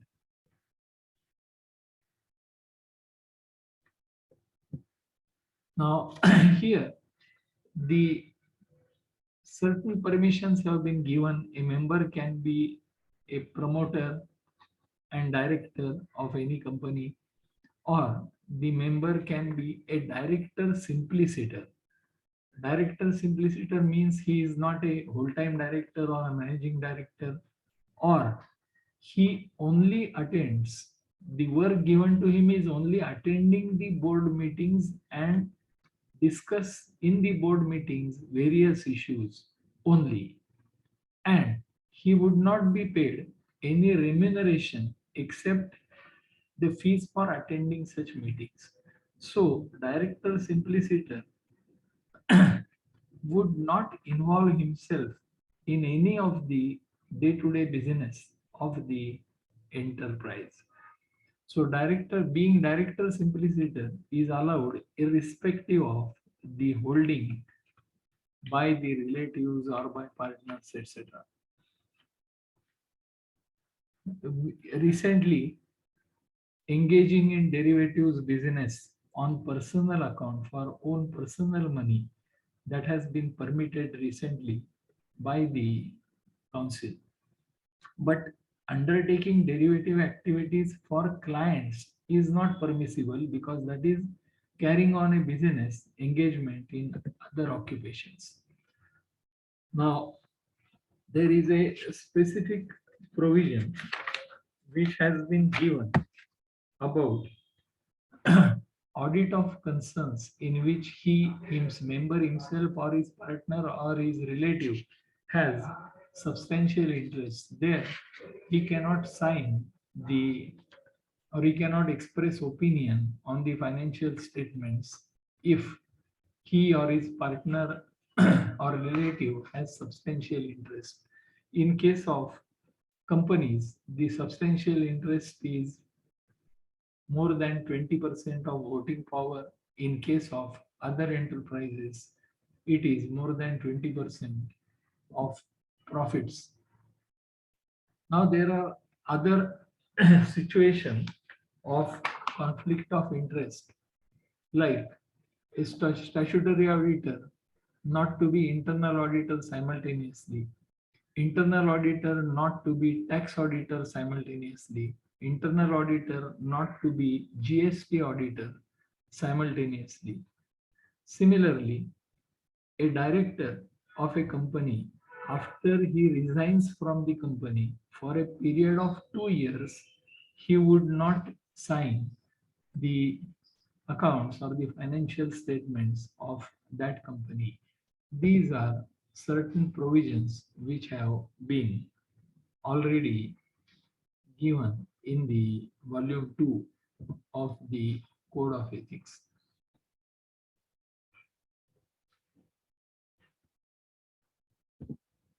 Now, allowing non-CS to practice in his name, or allowing persons other than practice CS to sign on his behalf. We have already seen that council has allowed delegation where the correspondence relates to issuing audit queries, forwarding observation, asking for information. Such type of routine correspondence can be done by a non-member, but the final report certificate has to be signed by the member.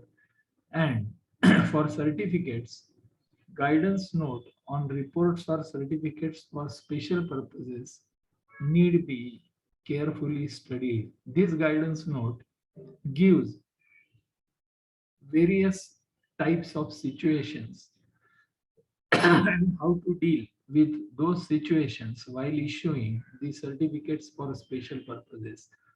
Then UDIN guidelines have been issued. So whenever the certificates or any attestation function is done, it is necessary to create the UDIN. Now coming to the core activities relating to professional misconduct. In view of the limited time, I'm just rushing through the balance slides. I have provided a comprehensive presentation which covers all these aspects in detail, but I will only touch some important points in view of the time restrictions. The presentation has already been circulated. Now, in respect of cases of core professional misconduct, there are various clauses in Schedule 2. Clause 2 relates to submitting a report without verification of financial statements or failure to disclose material facts even though they are known to the auditor, or there might be failure to report material misstatement even though the member certifying is aware of such misstatement. The important section is clause 7, which is a chartered accountant in practice shall be deemed to be guilty of professional misconduct if he does not exercise due diligence or is grossly negligent in the conduct of his duties. The clause 8 talks about failure to obtain sufficient information before issuing the audit report, or which information is necessary for certification of the financial statements, and failure to report material departures from the generally accepted auditing process. Now, these clauses 2, 5, 6, 7, 8, 9 are the core cases which will come under the professional misconduct, and these are seriously punishable also. Now, financial statements would cover both the financial statements and the certificates and reports for special purposes. Due diligence will mean care, caution, attention, which is expected from any reasonable professional. The member has to prove that he has acted honestly and he has diligently discharged all his duties. Then there are various standards. The compliance of those standards, auditing standards, quality control standards, guidance note, statements from institute, all those compliances with those documents is necessary. The statements issued by institute are mandatory. Guidance notes are recommendatory. Standards are mandatory. Now, members have to mention their membership number, FRN number on all the reports, etc. The UDINs would have to be generated. Now, there are various types of cases which have been covered under these particular professional misconduct under these various clauses. Now, report about non-creating a sinking fund, even though it is required under debenture trust deed. Now, this is a misconduct. False certification of circulation of newspaper for obtaining certain paper quotas. This is objectionable. Failure to disclose the irregularities in audit report, even though they have been disclosed to the management. There might be failure to bring attention heavy cash transactions, or not providing the correct depreciation as required under the act, or there may be false certification of certain facts in connivance with the management. There might be case where contingent liabilities are not properly reported. There are many cases where end-use certificates of the funds or consumption certificates or introduction of capital by the promoter, certificate relating to share capital, these have not been properly issued. There might be cases where there is no verification of cash balance, bank reconciliation statement, opening and closing stock figures, or there might be failure to disclose the contravention of certain statutory requirements. Like, say, in case of NBFCs, there are specific provisions for reporting, and the certificate of registration or continuing the business is dependent on compliance with certain parameters. So those have to be properly issued.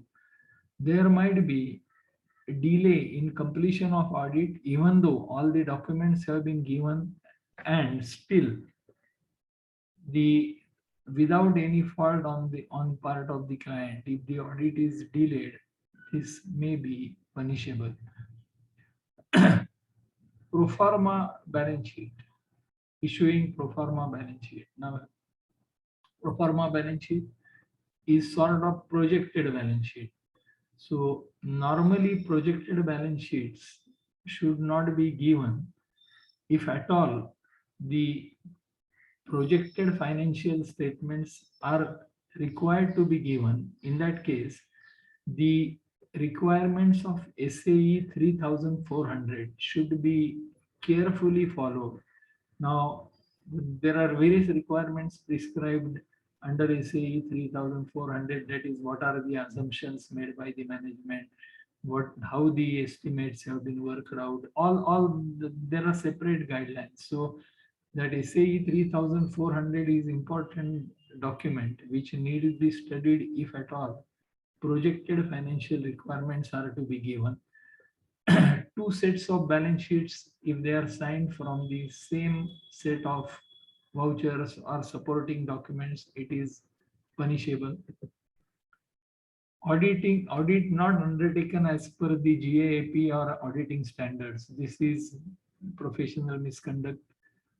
Audit report revised but without following the prescribed procedure, that is also an offense.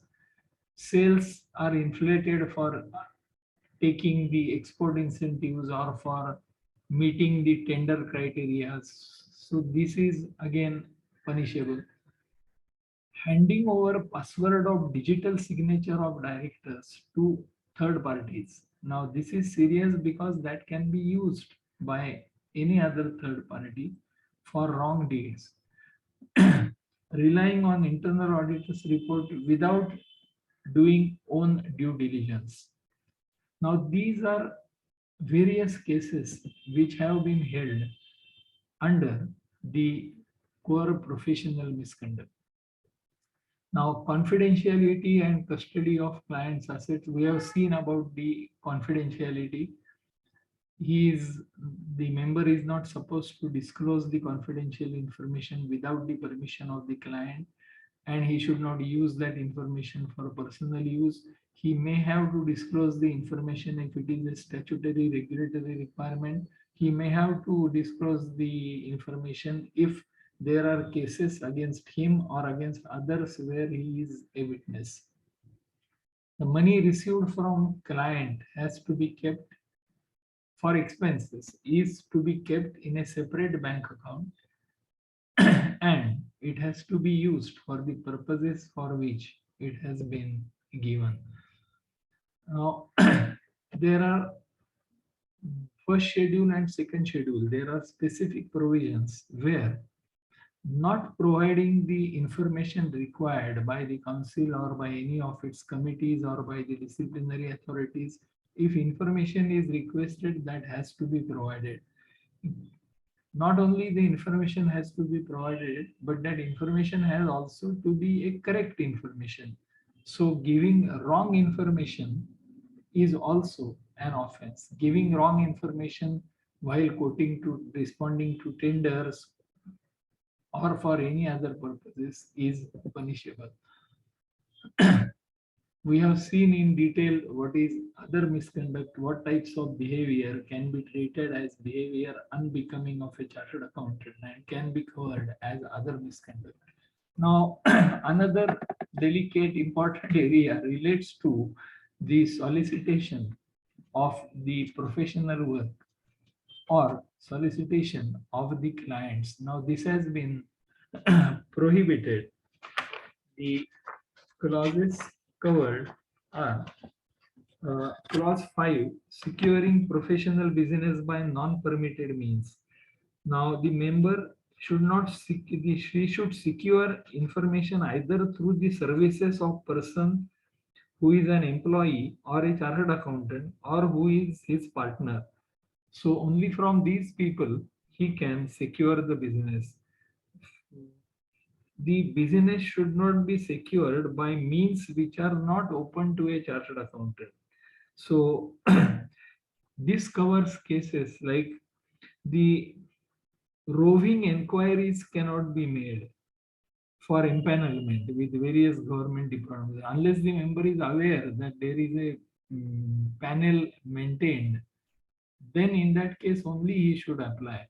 There should not be roving inquiries or writing letters to, say, in one case letters were written to army canteens and asking to be appointed as the auditor, or writing letters to chairman of cooperative societies or banks for appointment. Now these are not the means which are open to chartered accountants. Section 6 and the clause 6 and clause 7 are important because these are very, very important clauses. Clause 6 talks about if the member solicits clients or professional work, now important, either directly or indirectly by circular, advertisement, personal communication or interview or by any other means, then it is not acceptable. So this is very, very comprehensive wording. Directly or indirectly or by any other means, there should not be solicitation of clients or solicitation of professional work. Now, what is permissible is only requesting a member requesting another member for work, that is permissible, or responding to tenders, that is permissible.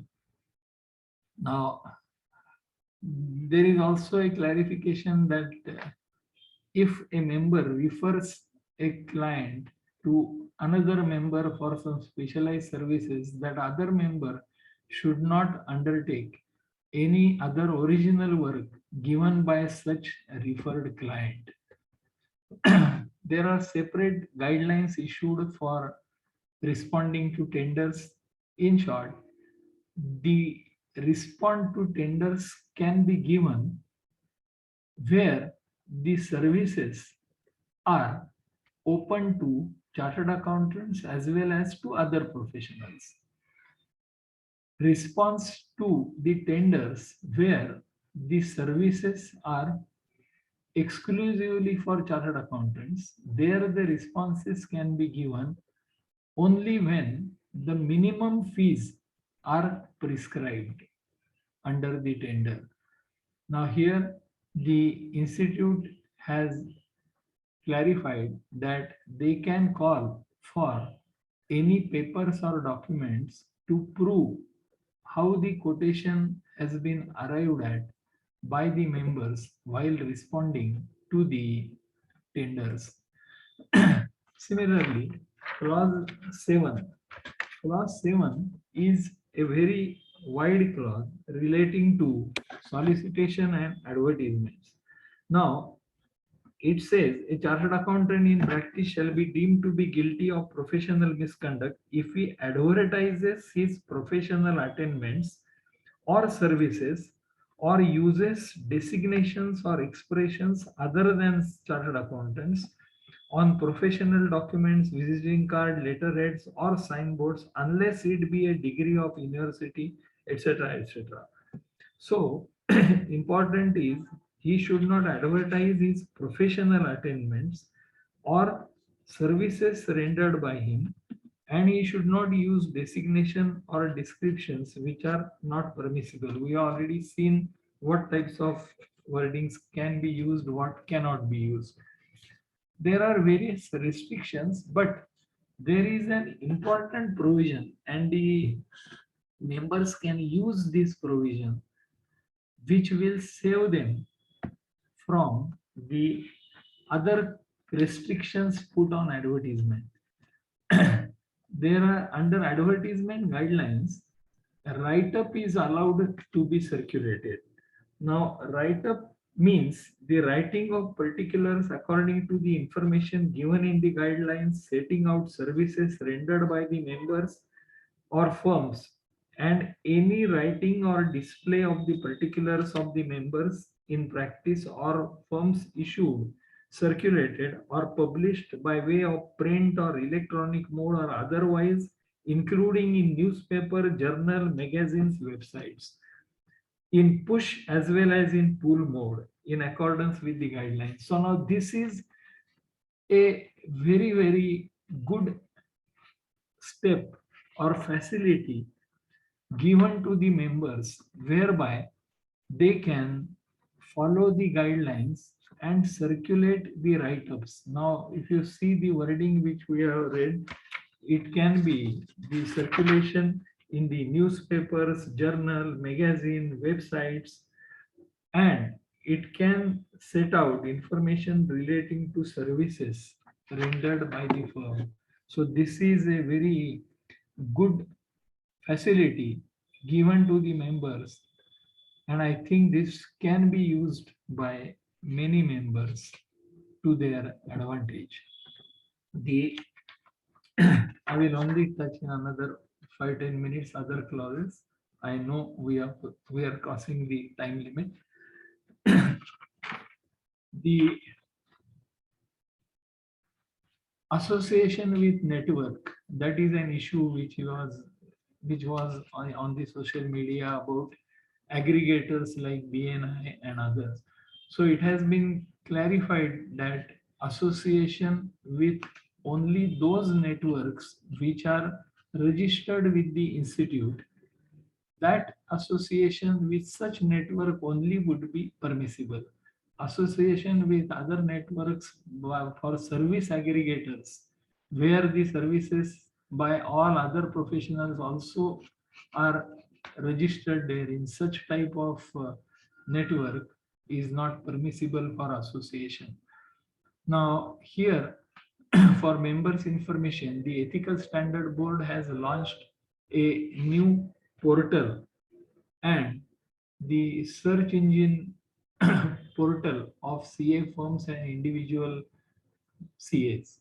Now, registration can be done on this portal, whereby the information relating to firms can be given to the users who are intending to use such services.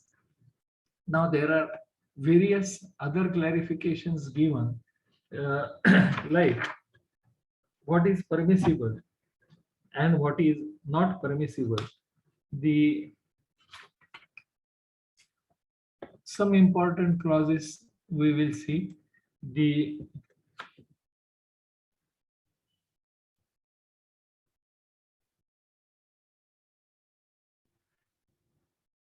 now it has been clarified that quantum of fees, including free of charge services, should not be mentioned by members in any advertisement of services or postings of particulars. So this is important clarification. No information be shared with the agencies who are doing ranking of CA firms. This is not permissible. In case of sponsorship, the sponsorship can be given by a member or by a firm for any CPE event organized by the unit of ICAI. There, the sponsorship is permissible by the member or by the firm. In case of other sponsorship like CSR activities, the person can use qualification prefix as CA so and so, but he cannot use the firm name. Now, uploading of educational videos can be uploaded, but no reference should be given to the firm name. Advertising of coaching activities, the specific advisory has been given that the members who are involved in coaching and teaching activities should not publish their association with such institutions in the banners or in the materials. For TV and movie credits, this has been permissible to write member's name or firm's name in the TV and movie credits. About interviews given, there only the factual information should be given. Name of the member and of firm can be given if there are specific questions asked. In the case of books, articles, and presentations, the professional attainments should not be mentioned, but the word CA and the firm name can be used. Advertisement for celebration silver jubilees can be given. There are guidelines about the signboard. It should be reasonable. It should not look like the signboard of a shop. The signboard should be reasonable. Now, the members may appear on television, films, and on internet also, or on radio for giving lectures on different forums. The firm name and his name both can be mentioned, but any exaggerated claims or advertisement should not be involved. Network we have seen. Now, logo or monogram of any kind or any form or any style, any design is not permitted. Only common CA logo can be used by following the logo guidelines. About write-up, as I said, write-up is a very good facility given to members, and how the what write-up should cover, what it should not cover has been given on the separate slide. There is a specific provision, as I had said earlier, that if the member contravenes any of the provision of the act or regulations or guideline issued by the council, then it is an offense punishable. So there can be contraventions of provisions relating to services of article assistance, or there might be wrong attestation for undue advantage, or accepting more, say, tax audit assignments than allowed under the guidelines, or there might be description which is over and above in addition to A, which is not permissible, or even though the assignment is accepted and it is not permissible because there is a case of indebtedness to the firm. Now, these are all cases which can come in the contravention of the guidelines. Certifying estimated earnings, we have seen SAE 3400 should be followed for certifying any prospective financial information.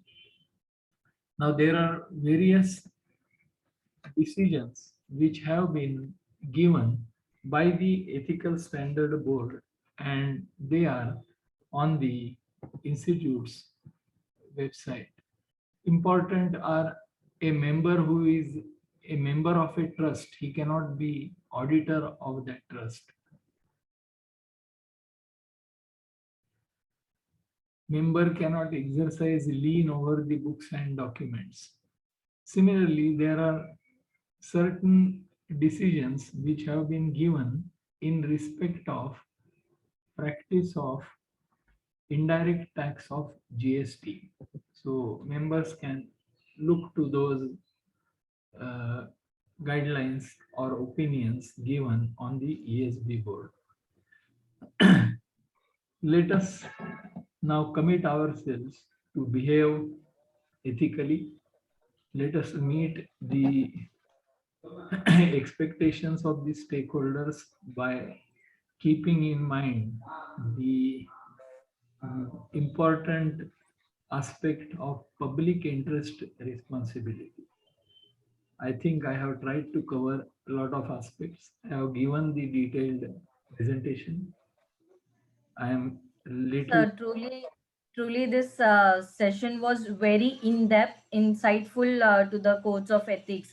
Important aspects were covered very wonderfully, sir, by giving each and every and the words of cautions given by you is will help us as a member to comply with the provisions, sir. So there is one query written by one of our member. Can statutory auditor or tax auditor issue 15 CACB? Certain certificates which are required to be given by the statutory auditor himself, they can be issued. And in respect of the government entities or the listed entities or the companies having more than 50 crore turnover, there is a guideline that the other services, the fees from other services should not exceed the statutory audit fee. So other services can be rendered up to the limit of statutory audit fee. I hope that answers the query, Shashikant ji. Sir, the saying by the English writer G.B. Stern said, silent gratitude isn't much of use to anyone, and I agree with her because it will also assist today's session not only to old members but also newly qualified members in addressing the issues, problems on the professional conducts which they face in day-to-day professional life. You shared your expertise, your time unstintingly, sir. For that, we are very thankful to you on this Sunday morning to give away vote of thanks. I request our member Akshay Devpura ji to please propose vote of thanks. Good afternoon to one and all who are present here. And thank you, Sheetal ji. It's an honor and privilege for me to propose vote of thanks to such a learned and esteemed speaker. Sir Shashikant, thank you for sharing your thoughts and views with us. Also, the repercussions that could happen by non-compliance will indeed help us to comply in a true spirit. Now, I guarantee that the conference will productive and worth precious time. I also thank Bhayander Chapter CPE Study Circle for organizing this event and also the members for participating and making it success. Thank you. Stay safe, stay healthy. Have a good day. Thank you. Thank you. Thank you, Akshay. Thank you so much, sir, for your insightful and in-depth knowledge that you have shared today. Thank you so much, sir. Bye.